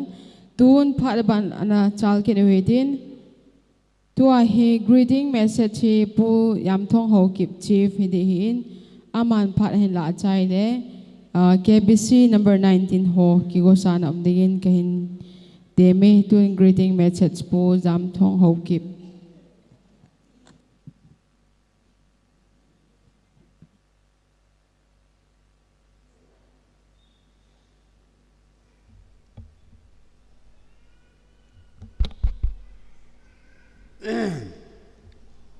cái bà mình dunia non cái leo cho mía lo mẹ là tì điều ấy cái câu chuyện gì không số cái này là cái bà mình nu là ba tệ nu là ba tệ họ đâu xin này vin dunia cái BC 19 không lungin lai ông phát na savin cái bà mình cho là cái BC 19 pastor panjong thu tam ta chỉ là thấy tam tai say pi vin cái bà mình này cho là aki bên này là quay máu hồi mò khát chạm am hi lên này nói số Kevin vậy giống như cái bài này thu say là sa idim senwin hi ji Jubilee ki tipa hi cái gì là cho mình cái là tâm ta cái là đừng hin, bắt thiên phát thấy bộ gì hin, na cái là chun Mulam cái tỷ khu, thì khát, tâm yang longa ko na hung cái này, ai là cái hung chọn là chúng ta không chọn lại tao cho chúng ta mua không làm ta này hay là chúng Mulam cái gì ấy chúng abah này kia là chúng khulanga Mulam mà chúng gà là không mình tăng khul gà là không kitan ya chúng in kamu bên này là mi som val cái thi kilo này ai chỉ phát chúng ai chỉ south có mà report cả bol là ai sao nên kumli ngã kinh về này ai giống chú phát hiện tay luôn mi ngã yêu lâu đừng hình ai sao mấy thật của mày kumli ngã đi yêu giống chú abba này pi ngã đi hôm tiệm chú cái là cái luôn ở đâu này hiện chun ai dùng là some khát arrangement à muốn khát cho cái hall là khó tia hiện lại muốn hiện cần hall này kan hol le hilaya milong te khatun tila julaya milong ho na chengai milong ho chu koin ahal ha pi kinu ta min som ni ham kha cheuna ahal ha pi wa le ai pha na cho chengam ki tai ya chu kei ko ma chu sang som ni ayu pya pathen phat thei bo ki ti thilpha mo chai pu nei thilpha tai pathenin phathe bo ye wa chu hijiba yong chu aju ri kana ma ka cho thea he ba tu ai chen nau hi hui ye ni hi ti jun ka ge la kai la pathenin langkhat abu yong le langkhat arrangement abo le ti pa chu ka kine mi nei tun yong howin hi chan ki san tin hi tin ki bolin te ti hong hi ka gel pha pu mo mong pu nei ya chu sa te nau te hi win hi ti mun hong siang sau sau win patin phat thei bo ya chun o pastor ngam pawin pastor 99 pu nei la mi yo se hi anem tap tup yengin angai lu so kevin ai la transfer boarding an tiwa yong le mi ho lung so kevin nei ke yong chun kalung don mena chu KBC yong yaw tapuwing ka te kati kasi nei ama so alung dong khie vi nei ve tun yong alung dong the siel choring na ti yong so chata henge kati ai te bai meeting ding hi January la na silong ka to lo ri ai tai yo yong ke bi sa ka yo lo ri ai tai ye chun tua ai ke ho independent ka di ai tai ka ti le ni kha chu present pu ipi ka tu pa ho ngin chu chi pe se ju ngai tu ai na ti ano bon pathin ho lo ju ipi bo li hom ka ti le ama yong zo lung dong in ni khat ke chu ahung ki nin ka sa pa na to na hung sei ni nang sa pa na to na sei wa ke sei bol la lo ji pi ngai sei di hom ka ti ki nei ai wang ka sei pi ki na ka sei ho ai ama ho i pia gel hom ta ka sei hin bolding ho ki bolding hin sei ding ho ki sei ding ai hin la mi hon i gel vin nu tu ni jong ha ki khomi them cha kha nei na ti ri wai ke wang chun a thu pi pen chu thu bo ai thu le la bo ai mi ho chu i ko su ke i ngai lu jo se a hung su ke le a ling hi tam ka tin ai le non mi a lo me na tikin na lung thi mo mi a lo me na ti su ke nei le ke wang ka lung rong nei mi kha se yong le pathi ta sanu le a phai tai mi ni se yong la phai tai som kha se yong la phai ta ni je thu pi hoi jubilee thu pi hoi kumi ya na ki ana kyumin kumi ya na ki chengin chule ye chun thu pi chahi ti hoi pu pastor pu in yong thu pi tap ta se ya na pra se tan adang dang upa ho tampita thu pi sei phe sei thei yong tampita na sei win ki paum le se ngi nei aki ko ho yo se yong ka ki pa pi le yeng nong ye win yong patin phathi bo win ye ti ki mo to so ke min le ke ya kum som ni le kum nga changa muna ka chen nei sai kula ya cheng nu kha pen kai nei mi hoi kum sor ta kum khal sing cheng yong am ta nei ke e hoi mulami kum som ni la kum ngai wangin thui iki ngai so kevin koi ma cha i che ro lo ri hei i tiong la che ro so ke po ni ye chun ei mai man ho bung i po win ei mai man nai tong win ei mai man thu sei iki la ye win ka ki pa so ke ni sule a thu pian ta chu tu ni 19 ho bung ho yo sin nunga ho yo sin la ei sa pi win thu ei sei pi win anom lein Israel te thu sim yong pastor puna sei na ngai hen sule adang dang dan sa in i pi hin i ma yo se thu pi ta ni sei la win hi chi bau chu ka de hin mi tam lu chu ke wangin ama sa yo ka se hin wo sa le sel sa ne lo chu ko hi win ka ti ai ya chu to ai mi ta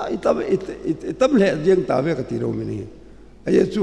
ka ko si nong ta ye win atam tai ka ti ye ni e sun ki pao min chi ai chi hoin sunga Jubilee man theiwa ai yong hi ka ki pain sule hujiba mu ho la ma hi hi ya chu mulam ki ti ai ti nei ka sei ro no min sule ke tu se yong hi thiem bi se lo a thi bang thiem lu kai me ni ai la to tho ti pai hi chi to de ti pa chu ka to hi chi bol de ti pai ka bol thin thu sei wang ka thip lo ai hi chun pathina chu thu sei a thiem lo chu ai pun ke hoin ta sa thu ka sei di wa hin di verano pastor hun pathin thu sei di wa ka ti no min ya chu pathin thu yong hi kin ilam pi ai lo yen ka sei nom ji poi mi ho bung in yong in se le nu ka sa pu nei ye chun tunia ik khop so ke wa kum som ni le kum nga lin na imanu hi no hong so ke ye wa imen the wa buling the ti pa hi ka sei ro no min sei ding tam ta ki sei yong le a pha chum ni yong ka mu pu ya thui ki ngai wa ka ko yo sin ong je win na bon ta chung wa ka ki pa e ti pa ka sei no mi nei hi chan chui tan te ki pau min pu yam thong Haokip hau sapu a konin lungmon umta thu le la ho ingai la tawin pathinin ama jong damna pi henlang mai lama tun ani chana dingin KBC number 19 greeting message phat hin la ding hin abale choreography hi egal jang ki god sign on pi devin team na ka hin ye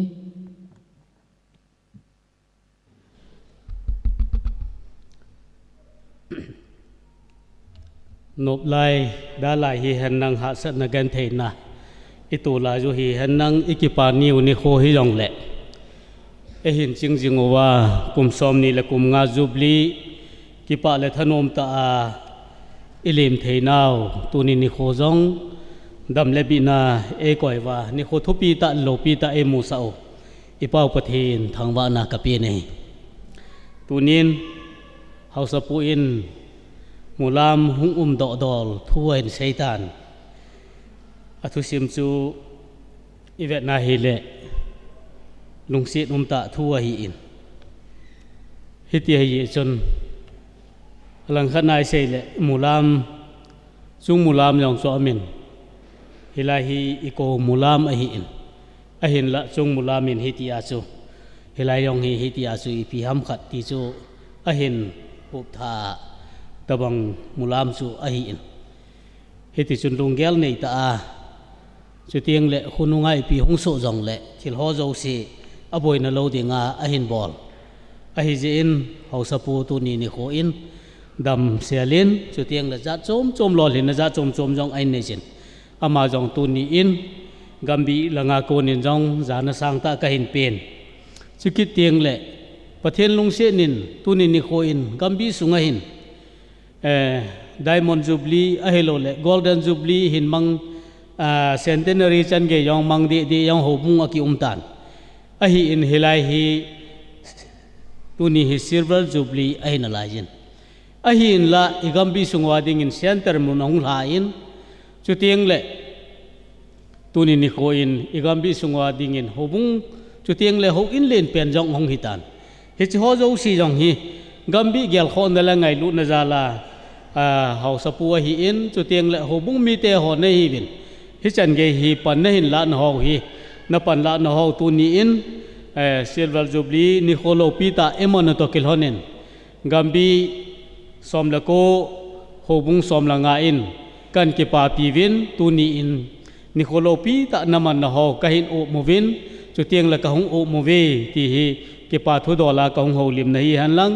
pathenin hichilai i Mulam hobung mapui jing han lang malama jong hiti chun dam theina phat theina pi han lang chutieng le Diamond Jubilee chutieng le za choma centenary ho chan ge yong hitia chu pathian jala hin mang dingin tuni ni kho in gambi mi te ho zo sin i Mulam hobung mi te le khosong mi te ho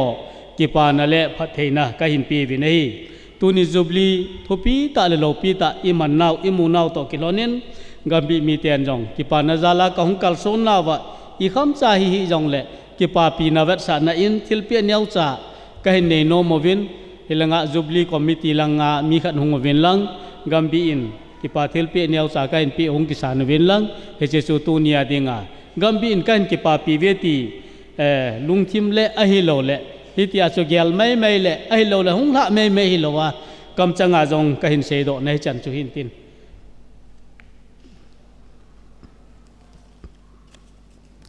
an blom neo cha hin peng e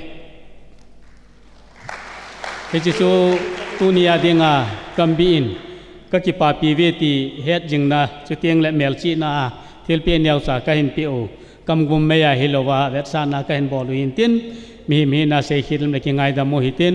i Mulam pathen phathe bu han lang ma pui jing ta han ka ki pa e chan chu tan te Kipamin greeting message to KBC number 19 Chairman Magun nei pitawin ma chuan ke pathui punguvin tu a hi choreography egal jang he de hin amo ki go jing lain chanu jinei do ho le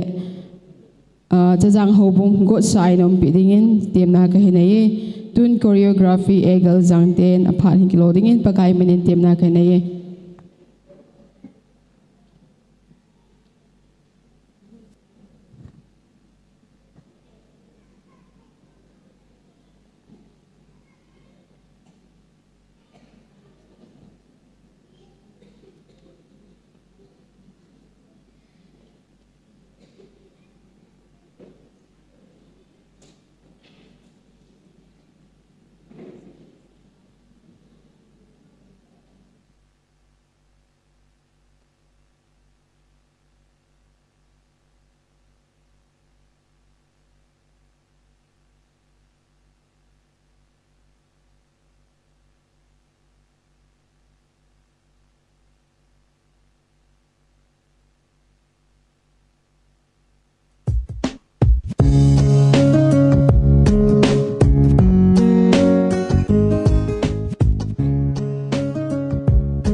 Egaljang nauti akona choreography dalta venom ta chu in a vechai tawin am hozo se pathenin pathebo henlang tun phat ban chala ken wetin chanu jine do ho phat hintin amon a hin la chai phat le chajang ho bungin phat hin la pai pai de hi e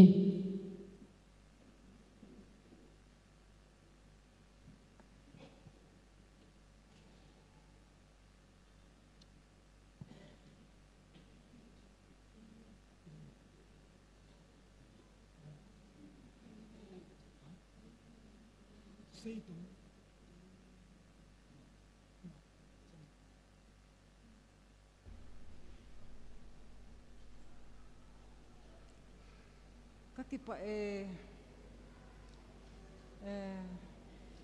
ai mati la ya jong hilai hitabanga himipila am ding do khalo kahi in tuni hin kabang phat dan hi kahung ding do theya chi khosung I mulam ma ki patna chanu te ho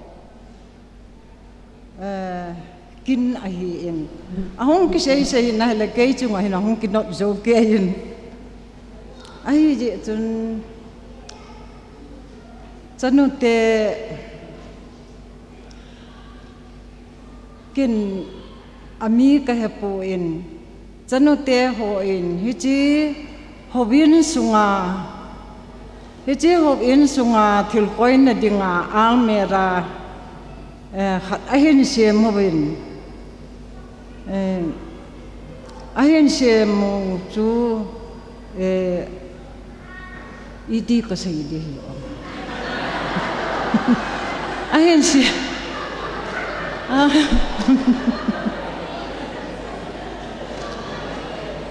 chanu te chu ijan ham jong ka hepo in ahin ama ho in ahin se mu chu ahin sei do age chu hin pan sa wa hi in chule abana ami ho chu ka ko do dam ahile he chi bana chun he chi khosunga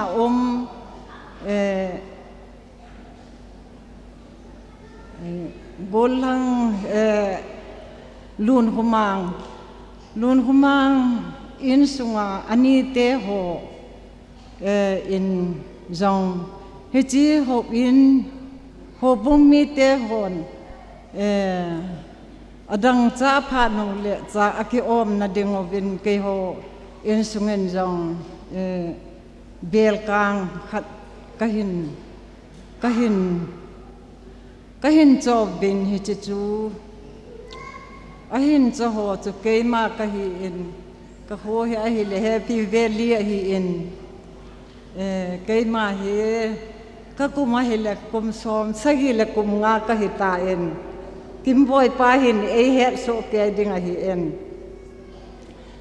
hi ji atun ke ka hi in nem nei a hin cho chong hoi nei chong a hi in ke keng nem ha na hin mili hin ka hin cho wa hin a hi em hi chu a hi in các cái bạn sẽ riêng en tu ni hỏi các sắp sẽ riêng en cái hi lệ vai phe là pasal cái này ya cái bạn na hay vai phe là ngà kai cái hi ta en vai phe te cái khop na hi cái chia hi en silonga cái chia ni chun ke dep lo kun ka cái khop là cái cấp ni hum ke yin na hi na aji chu ei pau tha do pau ka ja kha ta lo je chun kalunga ki dangen ka kap ne lum ken ka tha si na hin em a hin tu ni hi to ani chan na khong ki khop na hi a hi in hitilom lo ma lo pi hitilom lo ma chen kal se kum som ni le kum nga sunga hi tabang Jubilee mang thei chule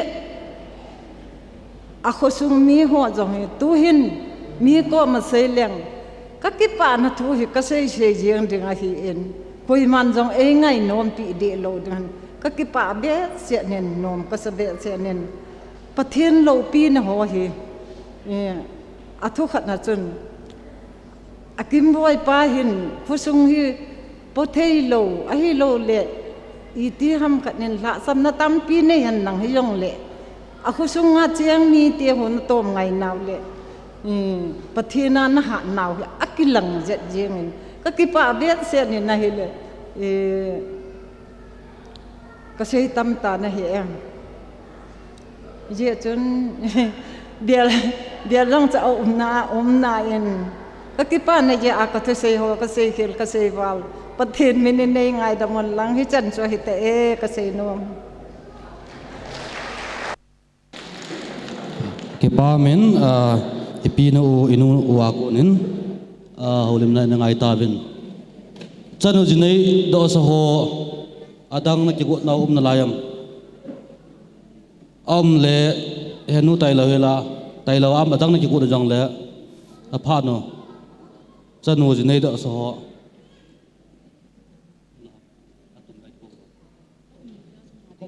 Okay, amatan ahong kyoto wa abona de ahin kapitan tin kipamin. Tuhin tajang ho bung ho phat aman jang phat ain tumubin amo phat piwitin. Ho bung lam kai aban ta le chi chai ting la chon enjar jang ayong pana jong choreography innovate kit hi.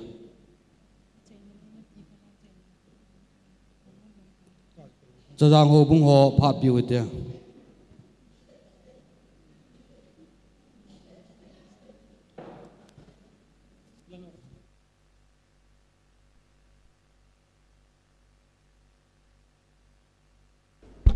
Masan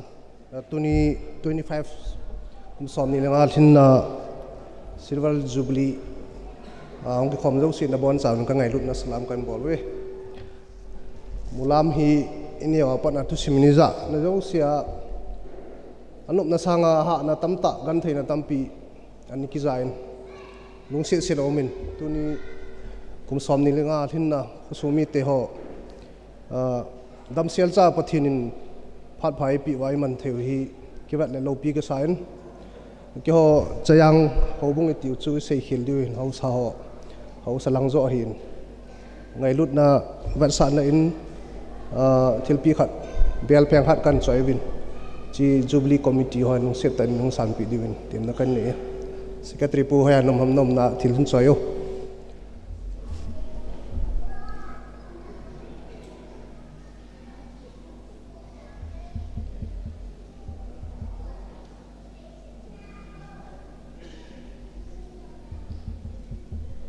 Jubilee committee ho lung setan khat pen ngung pi la chun ki pamenti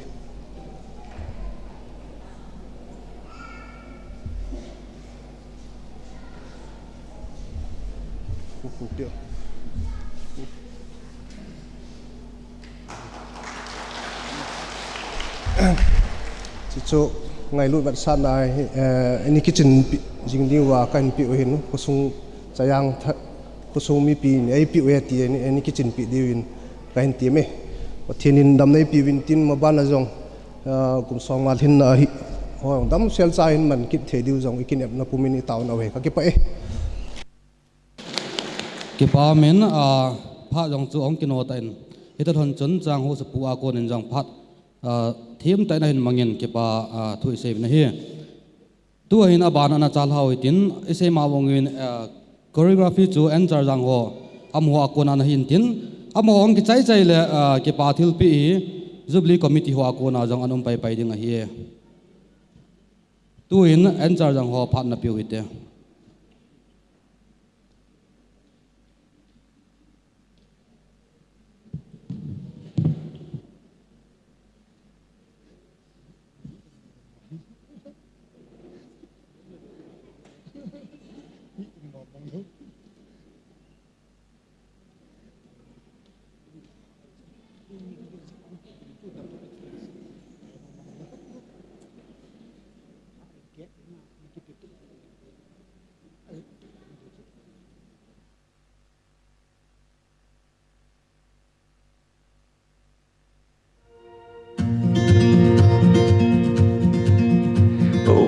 To hear the song of creation, the wind and the rhythm of the rain. Oh, the thunder, it speaks of your power, but there's something in the sound of the saints. I've been washed in the roar of the ocean, found peace in the echoes of a cave. And the trees of the field, they clap their hands, but there's something in the sound of the saints. From the lips of those you saved, a redemption song will rise. with a sound so full it cracks the sky. Whoa, we sing hallelujah. Whoa, we sing amen. Hear the sound of the saints as we march on to Zion, singing hallelujah, amen. Singing hallelujah, amen. I will hear the chorus of the angels, a forever symphony of praise. I long to hear the voice of my Savior, and He hears us, the sound of the saints. From the lips of those you saved, a redemption song will rise. Every tongue, every tribe, hear the church, your bride. Whoa.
As we march on to Zion, singing hallelujah, amen.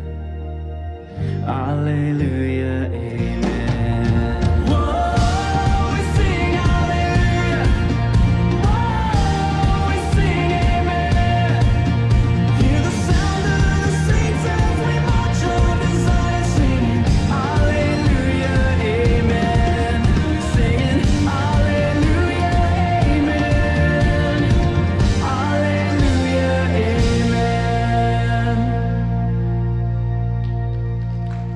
Ki pa mi pi deu sen khadan ba pi hoitin athem le jeng min hello lai deu hin tu chunga KBC gambi number 19 yu department to ogona noya olympic thupi ta na ke mangin icha chu to aung lamo chu en char jang ho chu second a hibin to le chima sanga egel jang te chu first an hibe tiong chu ka hin sa ha Aba sa penin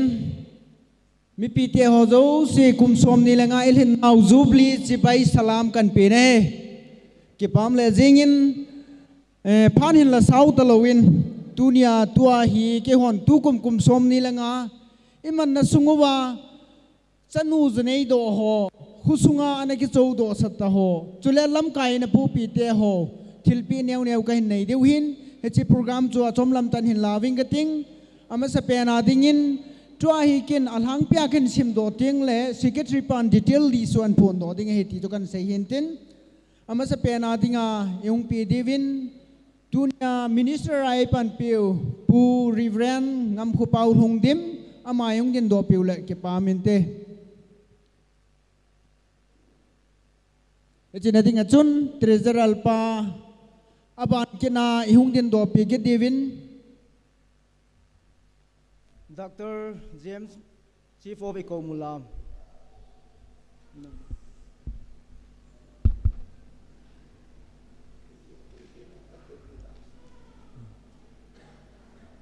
Abana dingin bu yam thong khosung hausa.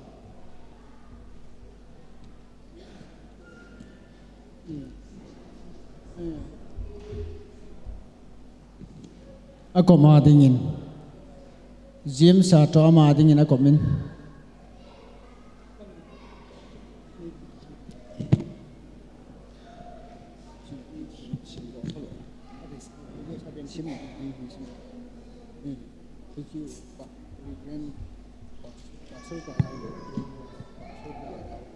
Pastor Pa to Memento Plus sai pi khup chule envelope yong hiti achom lama dingin Dr. James Haokip ki pathil pe Dr. James Haokip chief of Mulam village pathian mapui na zala kule ho bung ki phu dokal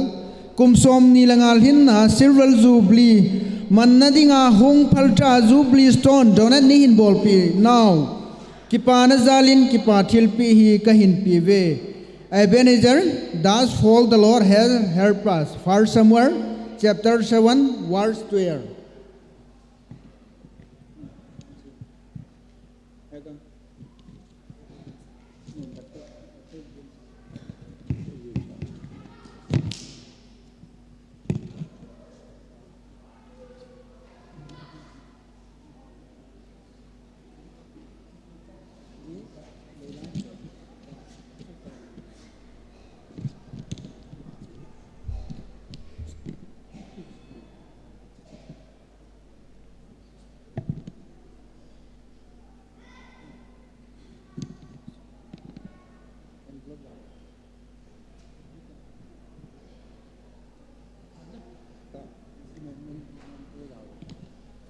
ki pame kaung ki pat panulak kaung ki jum su pai jing over nei na ngai them over lang ani channa dingin village chairman aina pu pi ho chule mantri ho chu secretary pan phun han khan hin nei le ki pamente 1997 apa na 2022 tu kum changya village chairman chule mantri pu pi ho chu mi sagi a hi vin a mo chen phong lang kate akhan na in pu thangam Haokip ani na in pu let pau sei chong loi pu let khulun Haokip pu first thang sei Haokip pa thong khulun lupho pa thian mang Haokip pa yam kho tau thang he cho zo si chu na bon chan hilanga hung din do pi divin tim na kan nei e tuang ki phung do ho zo se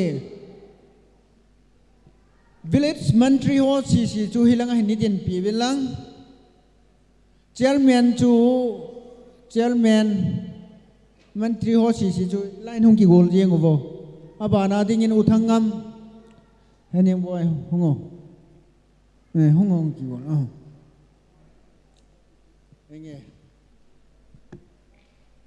ki pathil pe puthangam Haokip village chairman 1997 to 2017 i mulam wang khujor sim panale khan chau na dia na lungle na tha na pana chau ma na pan la na ho zalin tunia kumsom ni langal hin na silver jubilee imu theu to honin na to phan na ho head jing na le ki pana dingin hi si ki pathil pi hi kahin pi ve Ebenezer does fall the Lord has helped us for somewhere chapter 7 verse 12 Jubilee silver jubilee celebration committee haning boy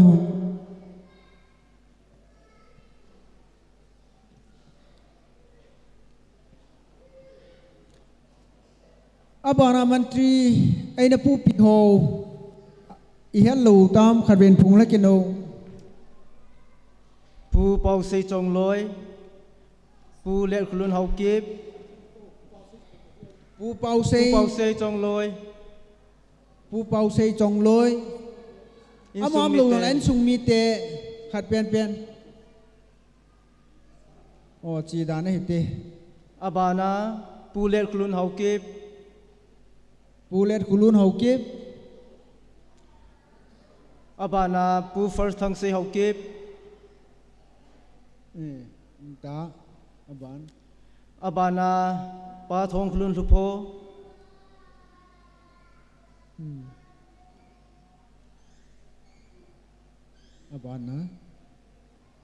abana pa thian mang Haokip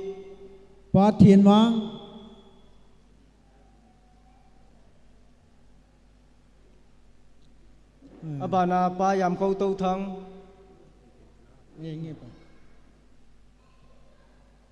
in hop chai tiang le pun la min biang tau te khut u thiên mang amam lo jong le an sung mi te khat pen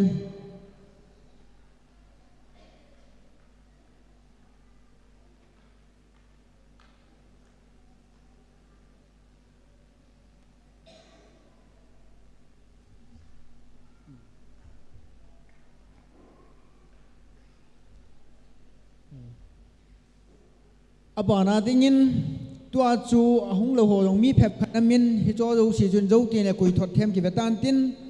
abana dingin 1997 to 2022 kumsunga VA secretary aina pu pi ho zo si secretary pan li sin phong do ki le ki pam ti ama ho chu mi se ge hi vin akhan na in pu le thangmang Haokip ani na in pu le zangam Haokip athum na in pu le sai khuthang Haokip alina pa thangjang Haokip anga na pa jang sei tau thang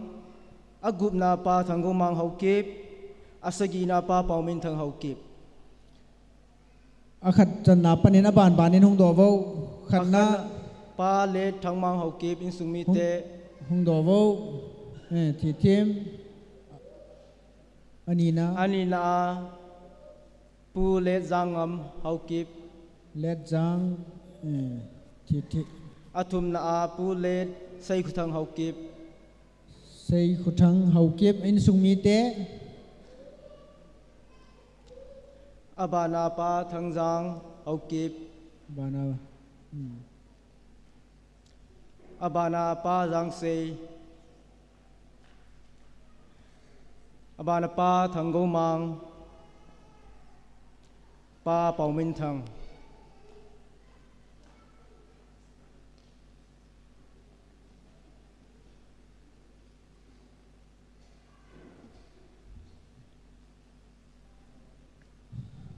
thì cho chú ahung lâu mi ra nó mày ahung lâu hong chon jok ting la list yol vet ke tan tin abana dingin kum sang 1997 apana 2022 hobung hetikani hin pu pi ho chu secretary pan ali sin phong do ke le ke pamente ama ho se mi get heaven akhan in pa first thang se Haokip ani na in pa le thang za pau Haokip athum na in pa yam kho tau thang ali na pa jang sei tau thang anga na pa second thang se Haokip agup na pa thong hlun lupho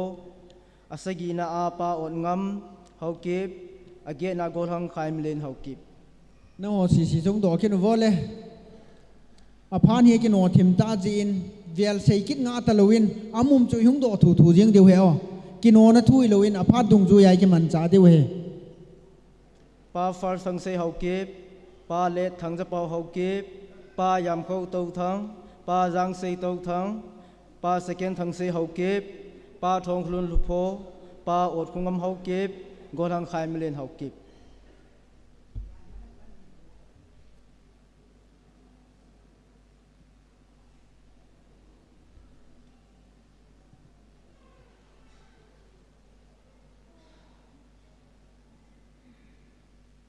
hi cho si wang hi heti kan ho si je ki ki meti mai yeng o tin abana ene ki gut pi divin donor ho tu chung kum sang ni la som ni la ni kum som ni la nga ilhin now silver jubilee imanwa ilol hin theina dingwa sumle pa ene pu pi do ho secretary pan phon do pi na in nei vin tin hi cho zo si chui la nga ban nei cha nong kit dewa he sorry thằng giáp bao in sung mi te thằng giáp bao Haokip ama chu ta lo hi jen an sung mi te a khial thei koi hongam thằng giáp bao hong ta lo le o lik tha tan tin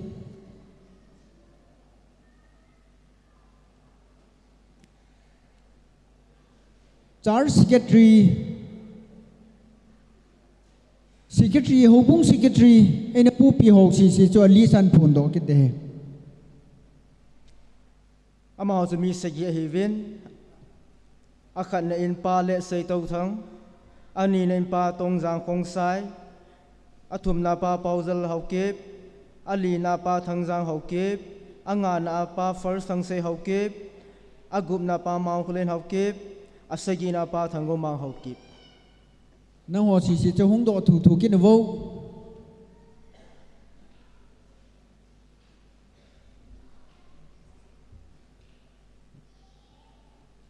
vong đồ vô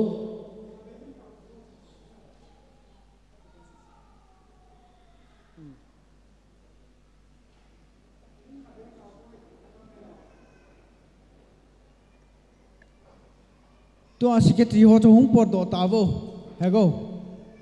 hin phong do kin ka te secretary ho chu pa le sei tau thang pa tong jang khong sai pa pau jalal Haokip pa thang jang Haokip pa first thang se Haokip pa thango mang Haokip kui mi yan ha mi sagi pa pau jalal pa hego pa thang jang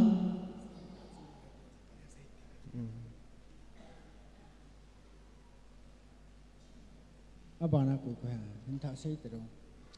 pa le sei tau thang in sumi te pa let sei halam ling hungo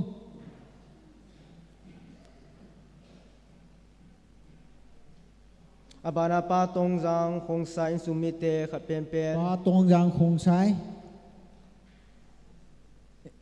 ala thei khat hung ding do vô abana pa first thang sei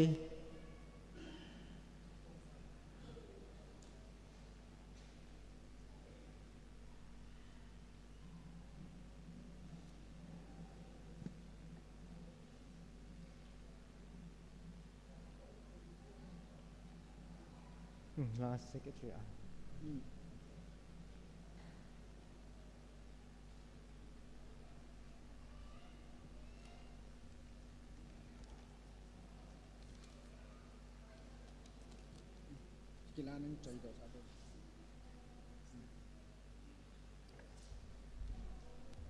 Cicuta. Ipame. Aba na dingin tu chung anjawin ka seitan Jubilee lol hin na dinga sumle pai ai na tu do piwa ama ho jala kuna ningling tela lol hing selai ki man chan ho ai ki thu pi ho li su secretary panin phung do ki le ki pamin te donor ho hi dan ni in kan sia movin sanga apana chunglam si hi memento kan sem pi vin sang apan noi lam si hi moflar kan sem pi vin chi chu ni het them pi ding khong taw vin akhat na in pa on khumang memento plus sai pi khup ani na in nunga zo si Haokip memento plus sai pi khup pa thangam memento pa pauzalal memento pa hem thang memento chule golhang pagugin memento golhang bem tau thang memento chule nu neng boy memento nunga cho chong Haokip memento chule hangjol haubung memento tu chunga pa on kumang hangjol hau supuhin video coverage ibol na ama in 15,000 ahe pan ila pi wa in chule nunga zo si ama 15,000 helium sky balloon ama hen in to ro pi wa in chule pa thangam 10,000 pa pauzalal 6,000 pa hem thang program the banner amho family in sponsor an bolo in golhang pagu gin Haokip album plus advertise ama en bola in chule golhang bem tau thang LED 5,000 man sponsor in bol piwa in nu neng boy 5,000 nunga cho chong Haokip LED 5,000 chule hangjol haubung 5,000 he cho si chu memento ka hin sem pi vin lung se te in akimin pha chang hung do te lo ki paw min te chua hung ki phong do ho chu lung se tan hilang mun hi ni hin jut pi lo chun ki pa min te akhat chana pa on kumang khoi ta on kumang on khumang hang zol hok sapu ama hong ta lo le ning point la kop tan te ama ho chu ani chana nunga zosi hong ta abana pa thangam uthangam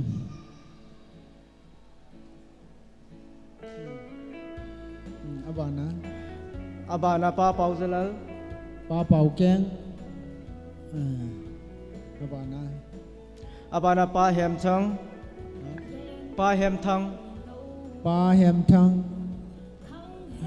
cùi hem khật abana gothang pau go gin cùi pau go gin hung ta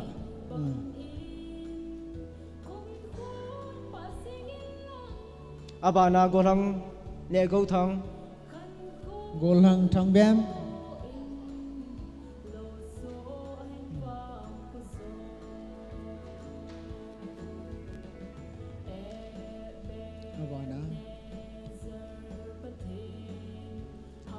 abana nu neng boy abana nu cho chong nunga cho chong Haokip nunga cho chong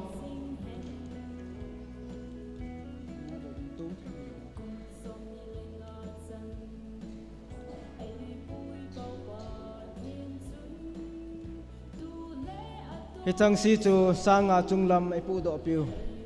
a hi ven abanin abana sanga noi lamit pu do pi ho chen phong la kining ka te pa thang min kip gen sang li go thang let kho Haokip Jubilee la pi recording 3000 Mulam Haubung 2000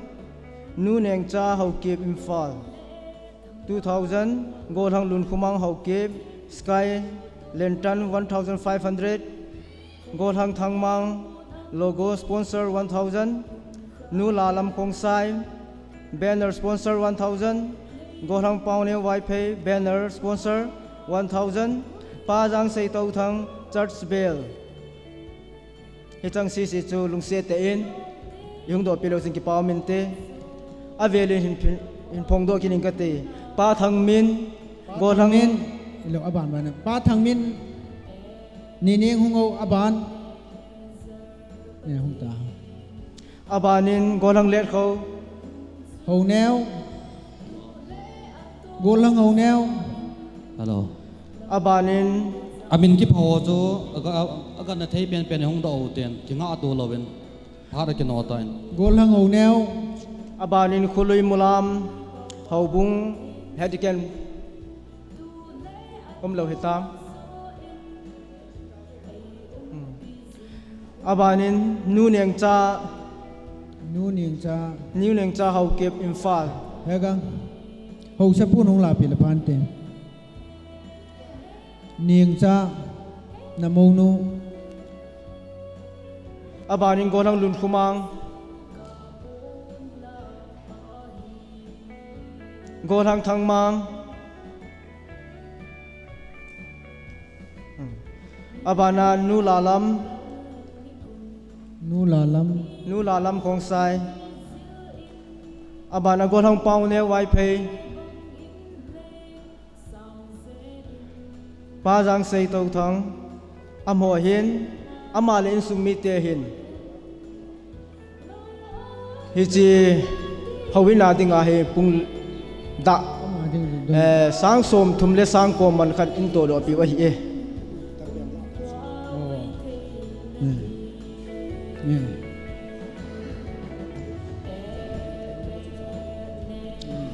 abana pa paumelin hlovum ti gam nom pa paumelin hlovum ti gam nom in sumi te khat pen ung sam ha oi pu abana anan meite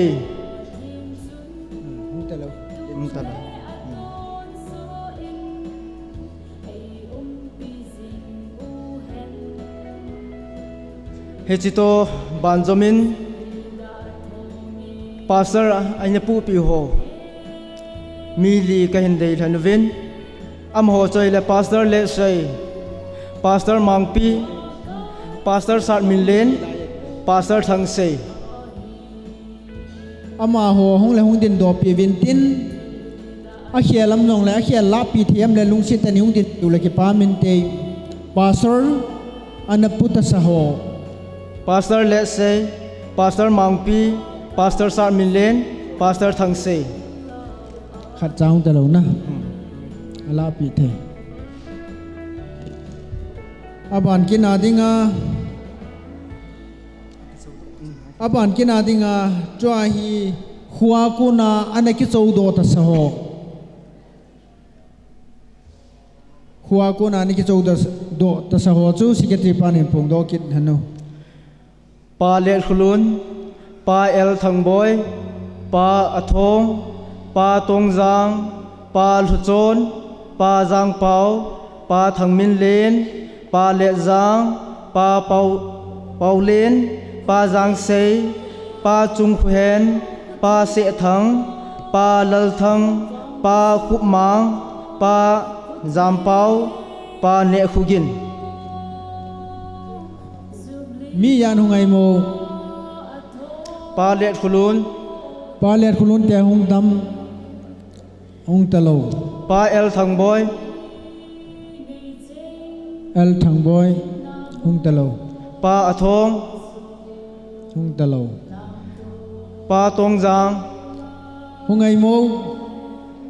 hungam pa luchon te hung talo pa jang pau hung talo pa thangmin len hung talo pa le jang pa pau len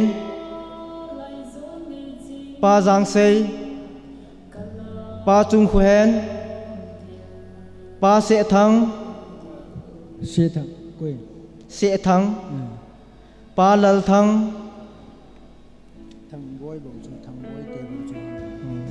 pa khu mang pa thang boy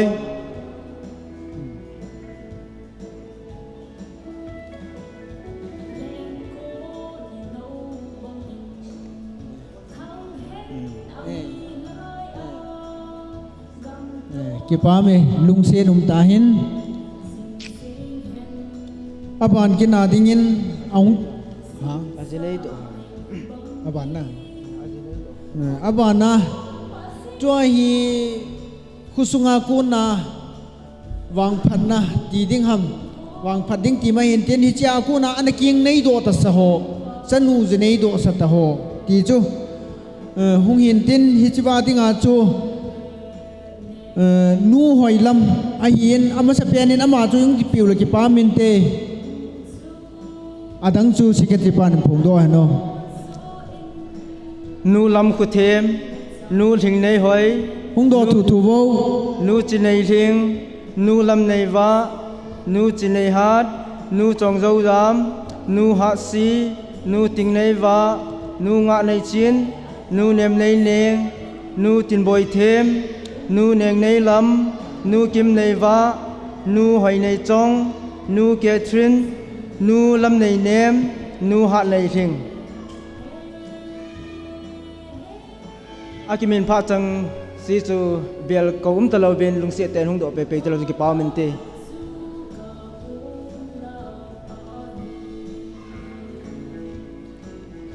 sanu ajani do ta sa ho 1 2 3 4 5 6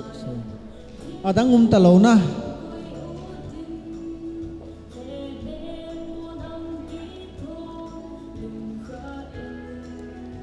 adang talawam adang am le hung le ton ki pa min te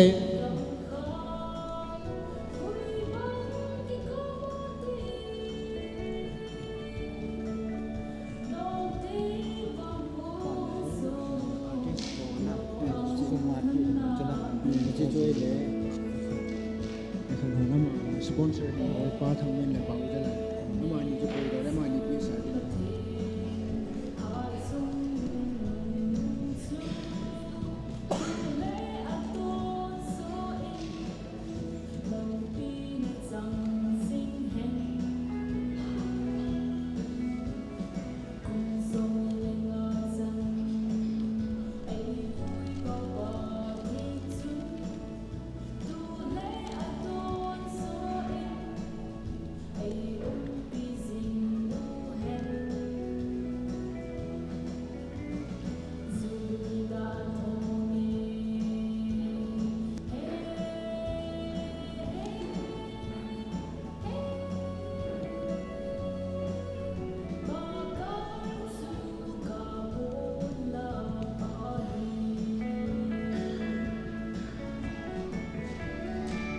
adang hoi hung lo dan wai te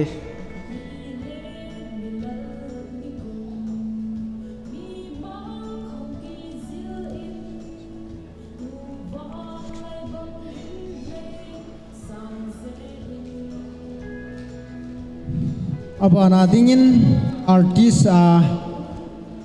in pan pi ho chu hin phung do an tin chu kalwala tu chunga artist adinga sponsor hi ke nei hin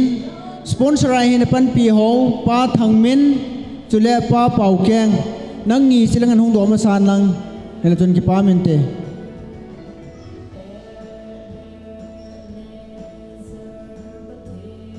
pa thangmin pa pau keng abana tunia artist ai pan piu pa apau a hin chule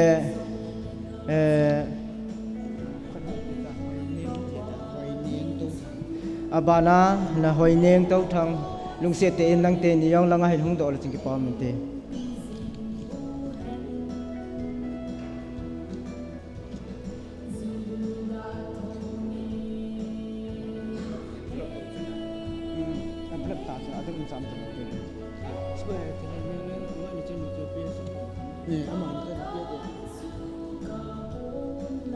amani hin sponsor hi ja khat khanan pi hon de he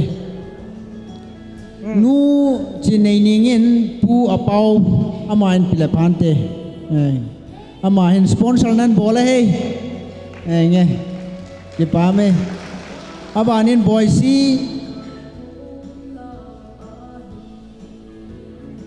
nunga hoining sponsor in bol nu pa pau keng nghe cái pa me heti kan pan hin pitele ke pa min te ke pa me la ngai ta nei sa do pian jin abana tu chunga nunga gol hong ho la an hil pa sir paumin lung se te lang hong dol ki pa min te ama hi mi man tam ta he khôn ăn vậy dòng này kile lưu riêng he guna lia kile thia he ma he athip dan he ki pamin pa chanum ta hin aban zom ki dingin pengkul mutte ni pa thang hol le so son sung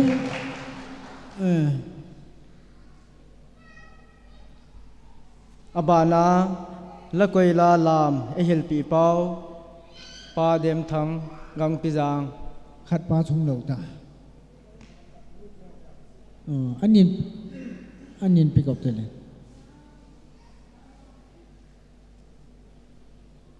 abana pa dem thang la koi lai help you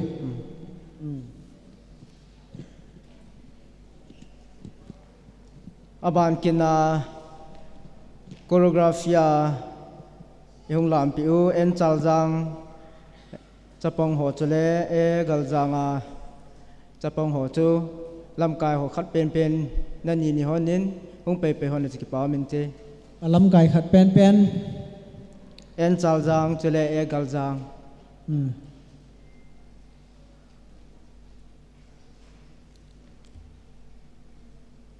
aban kina gambi queer ho lam kai khat pen pen yung san pi chi pa min te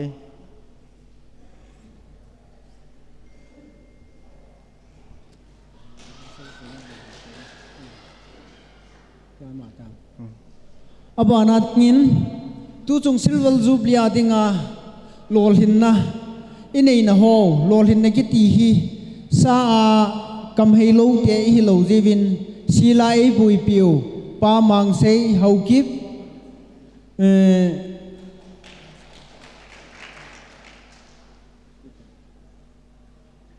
pa mang sei ama hin ei ngai lu le jing win gami chan hi jong le ei ju yu hi jin committee in ka ki pawe ti varsanan thilpi neu khat ka nei no movin pa mang sei hung lo tam hung ngo ama hi chi eco police station na hu ama hi commander ti di mai tin ama mo pu na hi mai he je na ma chunga ki pa thulin ta iphong we ma ja hi Jubilee lo ling e tiang chunga sei no me heti kan pa khun na thil li khan san pi bo aban kina choreography a galjang PYD oh ki pa me na ho jen Jubilee na su lovin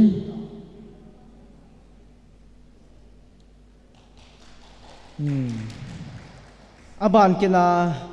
tu chung sovenera article AGP ho mi som le mi thum au min chon chen phong thang kating ama sapenin General Secretary KBC Reverend Dr. M Thong Khuse Haokip abana pastor KBC number 19 Reverend Ngam Khupau Lungdim pastor pa chule Chairman KBC number 19 Pu Zangko chule editorial hung do pai pai ul go thang khai min len chule haubung thusim le lam kai ho pu thang jang chule Reverend Dr. Sar Milen Khong Sai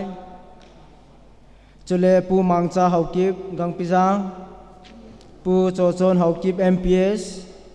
Reverend On Kho Haokip chule Godhang Helen chule Sir Paumin Gangte chule Godhang Lalmin Len Zona pu Thong Khuse Haokip chule pu Salal Haubum akimin pha chang ho zo se chulung se ta in langa hen hung lo chi ki Paumin te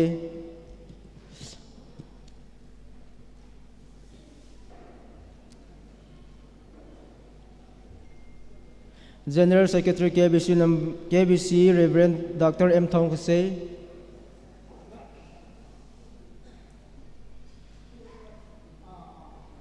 abana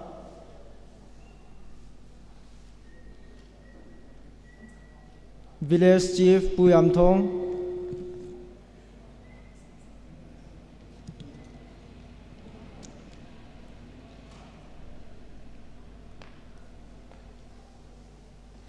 Reverend Dr. Sar Min Le Khong Sai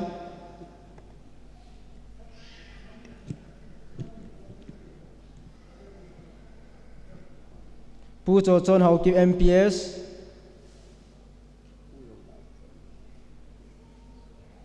Reverend On Kho Haokip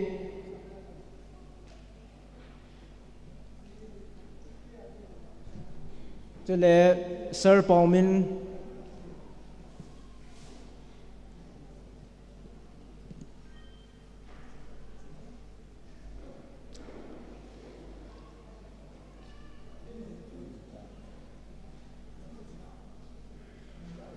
Sir Paumin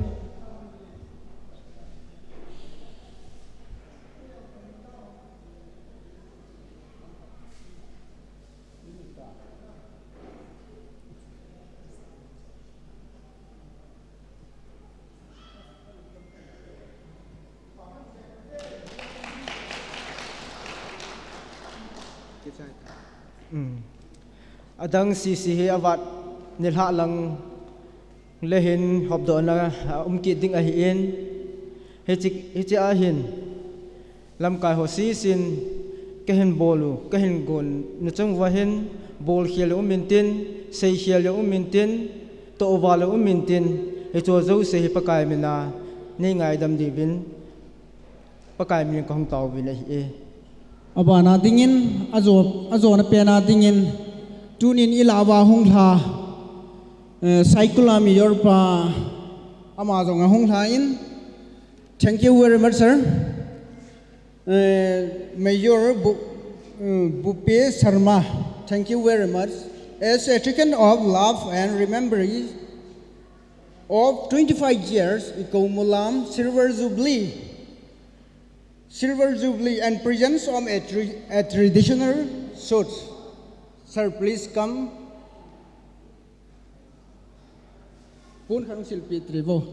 Thank you very much, sir.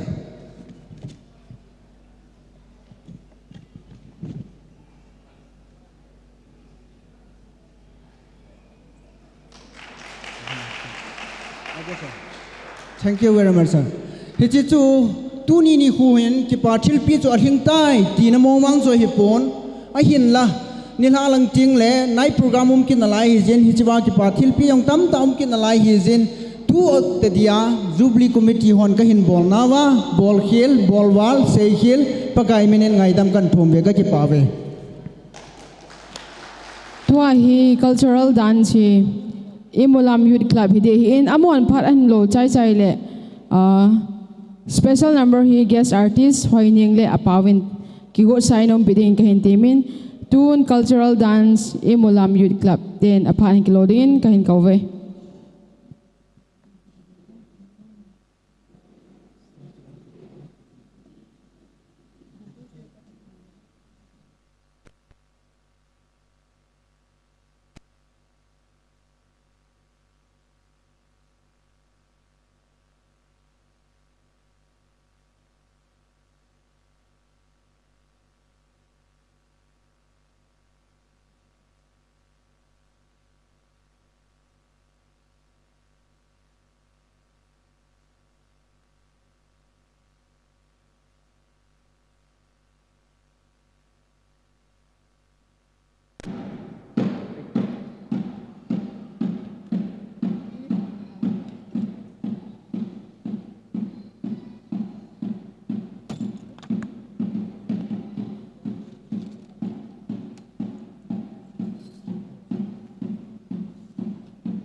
tua vanumumta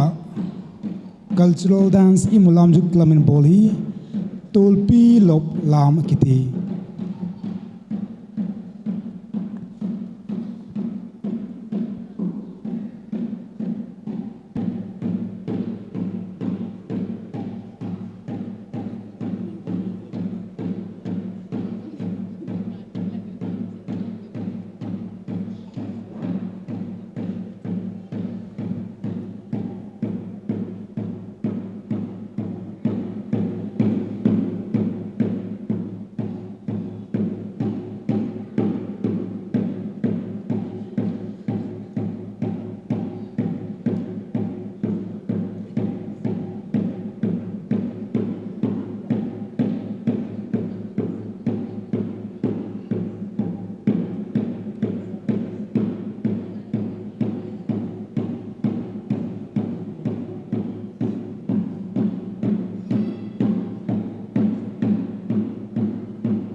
mi pit te zo se ni khot e bon cha ben khat na be ngai te tua lam chu alo lai ho dingin turpi lop lam ki ti a hi tua la sading nunga hoi ning ata le ama ki chai chai le pa pau jang ki got gong ki got sa anom dingin kain se amani ki got sing lain abana amani ki chai chai le ki got sai nom pidivin lam kai ma sa ho hello ilal ta deu ta sanomen hezong le pathen wa choi la ngai ding in anak ki su ha noi de pathen wa choi na la ngai lut na dem ton so na ki khel ti nei lo the goodness of God ti la chen sang nge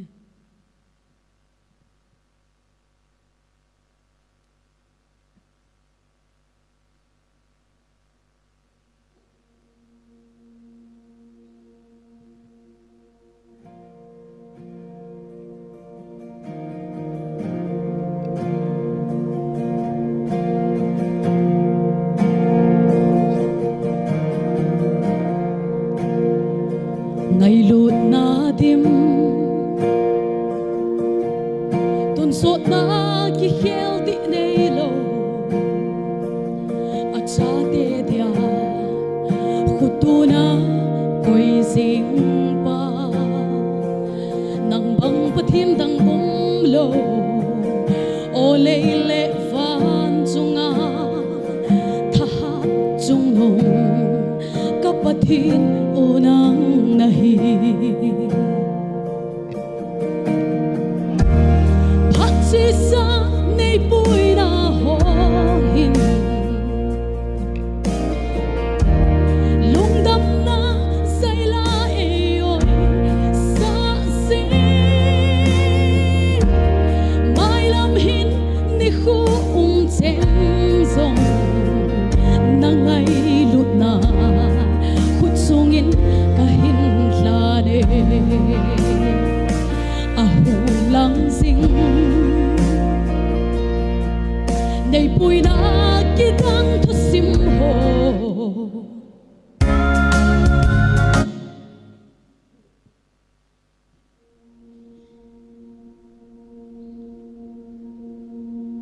kahin tha sa ke de zeu mieng he na ma zong bol khilum the hi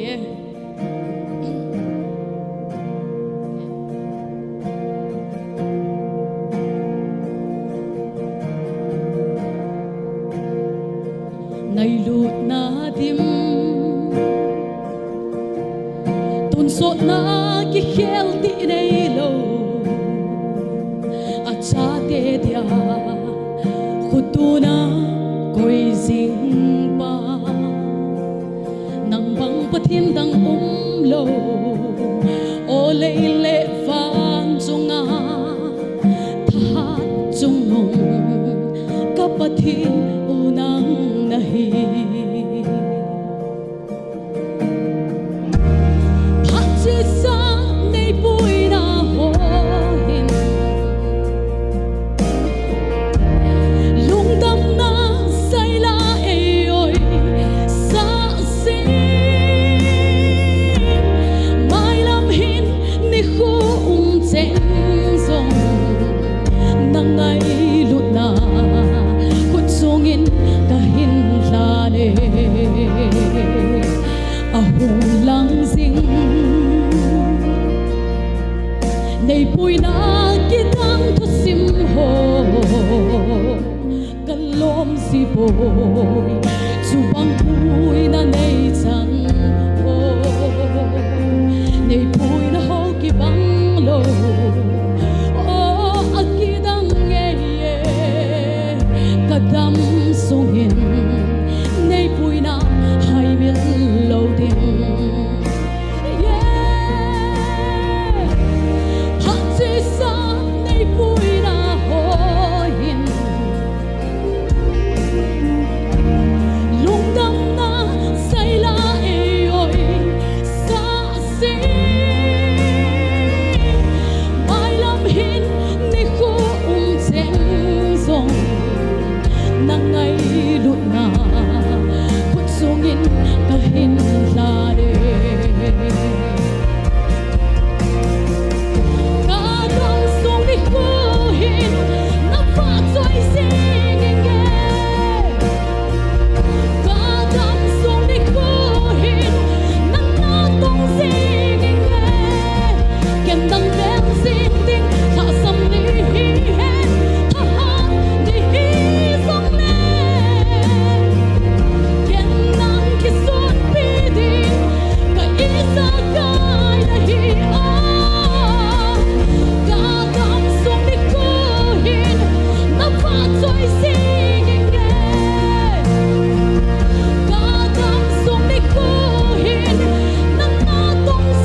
lâu pinaประเทศสังตาแห้ง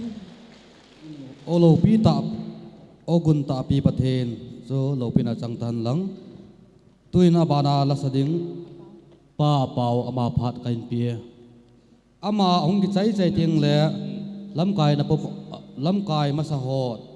นะหัวจังพัดมันโลดิ่งโกสานนำเดวินกันเตเม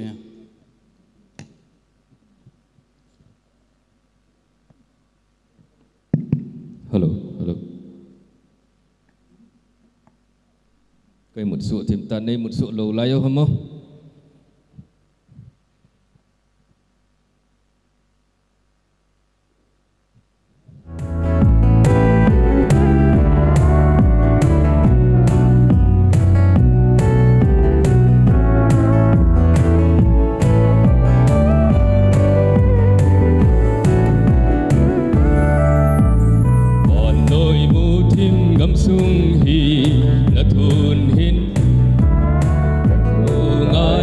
hagaw sang kamta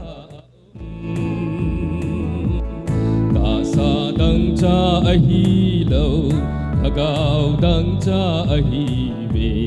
koi hampa kai na tong ding chu nei solin na ba hom din jing ka ti mun tin le gam tina ilhang lenge kipan na thu pahi chitin nam tin kol kim bela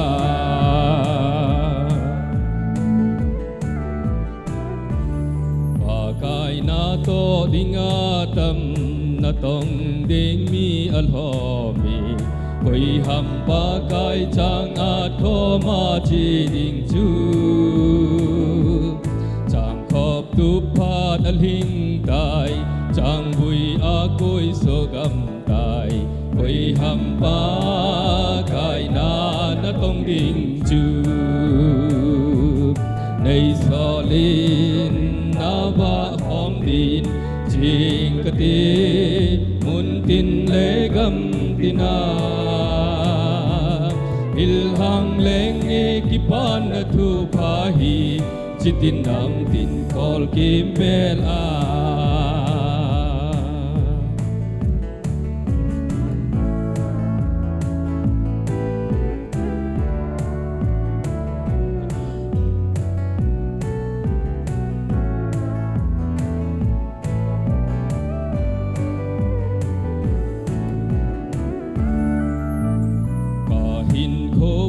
chom cha hi nang ba chai nan mang tang ka bang a hang ka bang jing jing ding ka hung ki pe nang ding yin ka hin kho hoi lai sung hin ei mang chan pa kai na tong din ei solin na ba hom din jing ka ti mun tin le gam tina ilhang leng e kipan na thu pahi chitin nam tin kol kim bel a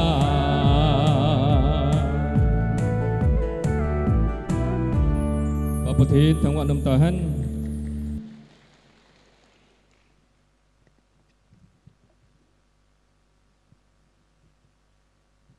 ประเทศว่าช่วยลังไอ้ตาอินสาธาเปียวป้าเป่าจุงอากิป้าทุยเซเว่นตุน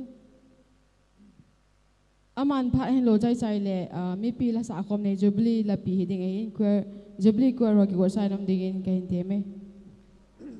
Department lam kai lui ho hong ke ti le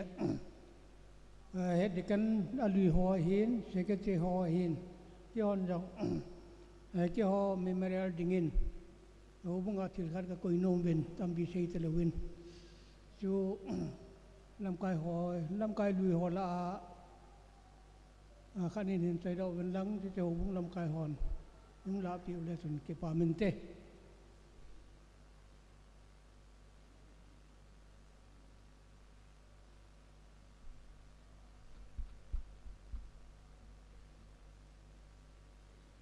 koi nào gam la thim ji chun pha nong du thime je chu ke hon alien pin hoi pin ka ho lo le ki khona na ka mu hin ki ho bong in ai ta ki tin ning di wa lam kai lu si in ki kan pin no mo he ho bong no kai tha ho kan ho he ti kan pa hong don lang yung chan chu ki pa mente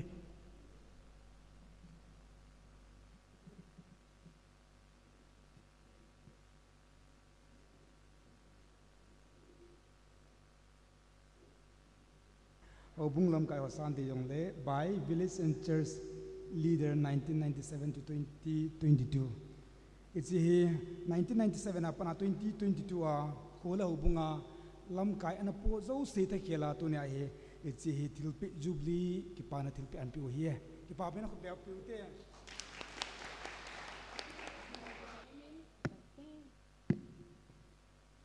Kipao min tun kipa tu say na chom cha pa hengam Jubilee chairman phat hong lo pai pai ding in khen ko ve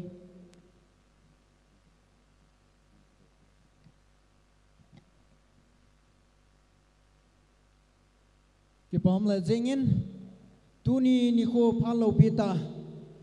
pathin milung set isan nazal wa konin yung kipat wa panin buina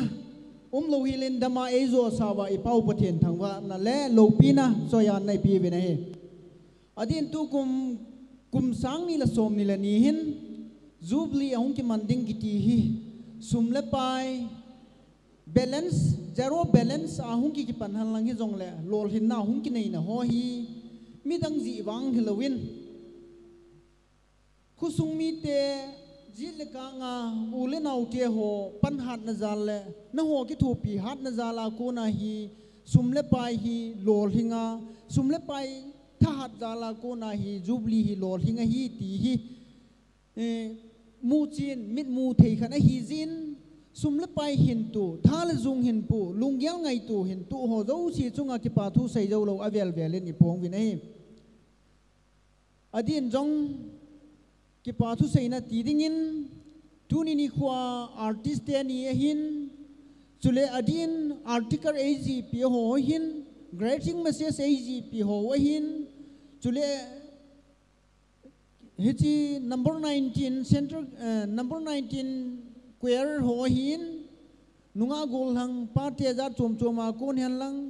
chule salanga moi pu pi hon lang kui han lang lam lang hian lang la lang hian lang hi jong le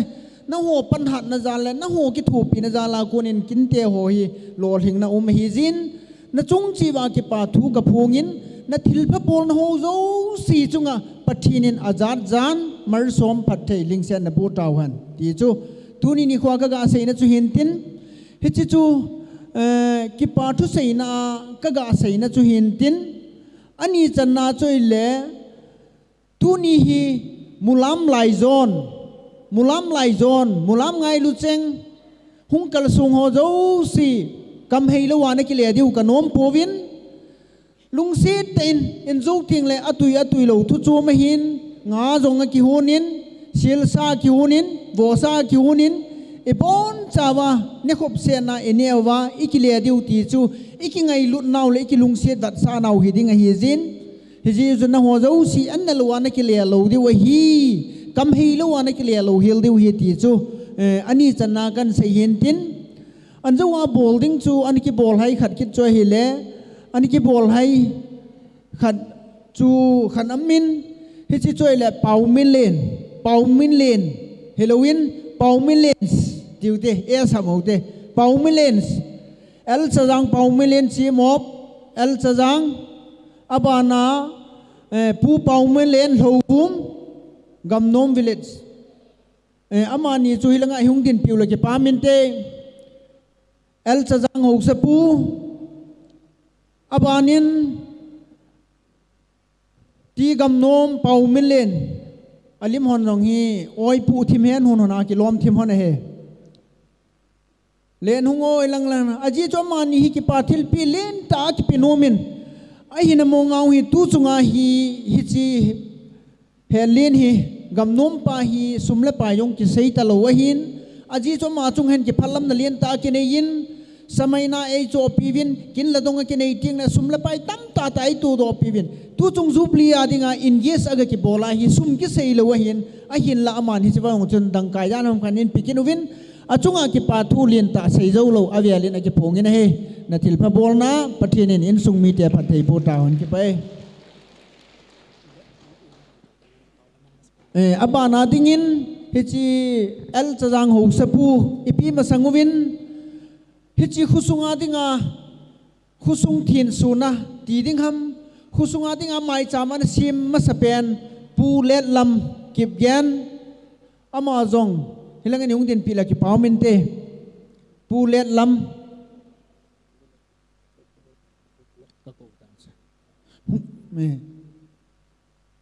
ama hi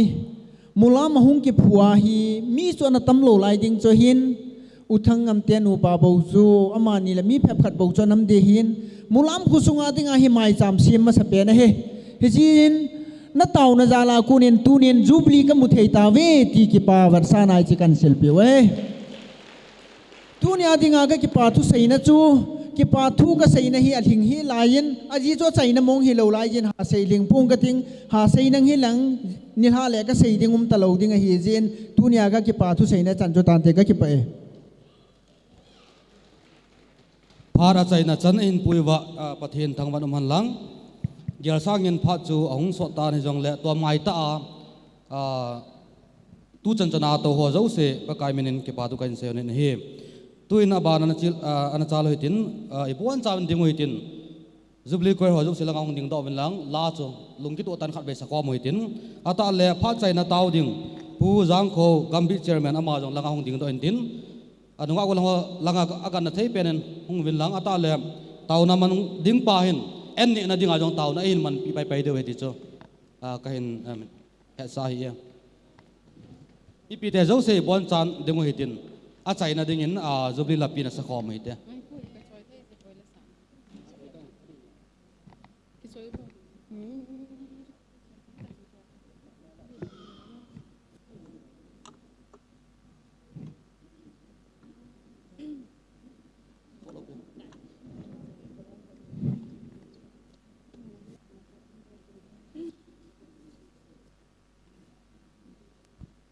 nunga go lang thom ka hi jawa hin na tong boy ko mo le ka thom che che jam nai ne he thim dewen ka hong ta we na tong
kai aphai ti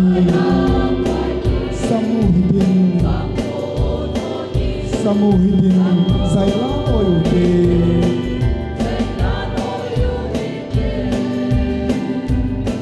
vang khuzola gul kai kan ti sate umi ngai seng sang mulim saho usu thang ba ku hingate mun itil lulaya namang mowe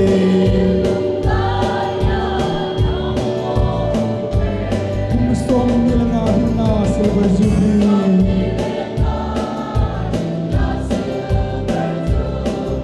golden o em sel tu hong so tai pi da pi ko thu ei ho di pakai phai thi vang ku thong in samui tin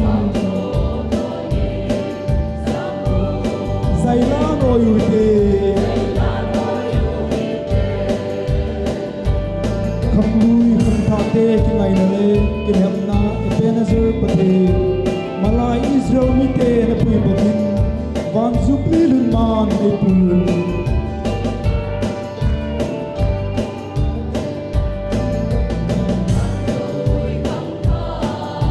te ngai na le ki hem na ebenezer pate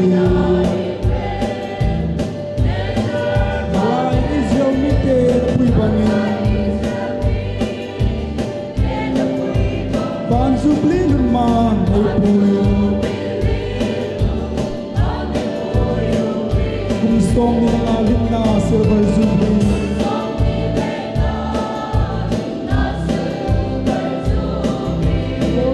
em sel chu hong so tai hong pi da pi da thu mu ai ho di pakai phai ti vang ku thong in samui din zaila no yu te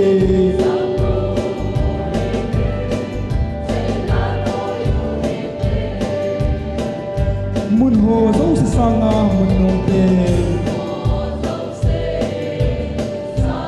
i mulam bang ku zo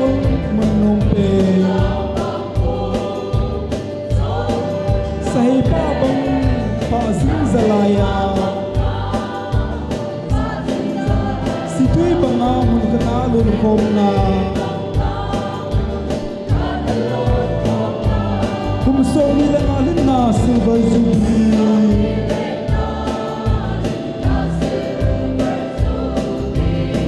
golden o em sel chu hong so tai hong pi no ei ho di pakai phai ti vang ku thong in samuhidin zaila no yu he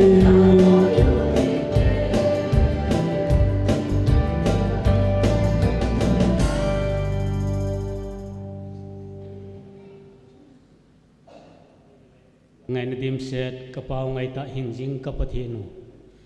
tu ni khô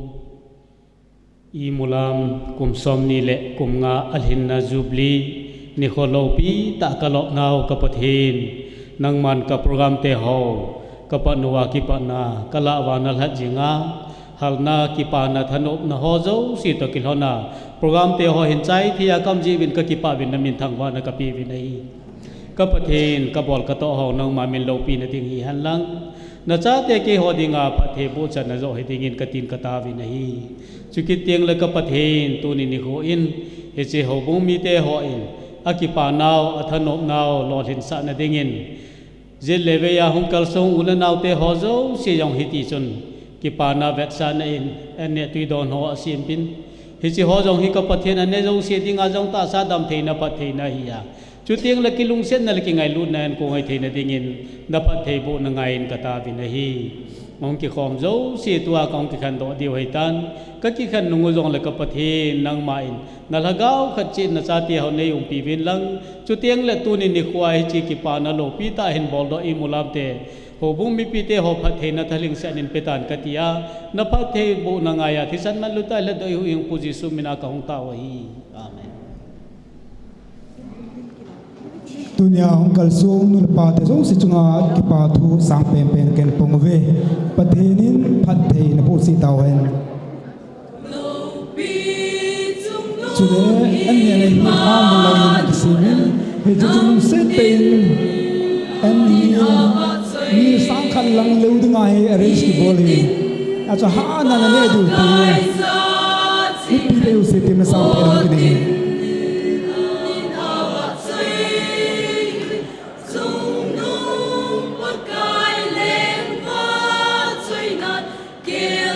anh này ran là cái vui dễ chung sẽ tên anh tuổi ta nên để đi đường một cái mình không cần xuống mà giống xe tên là sang tên cái này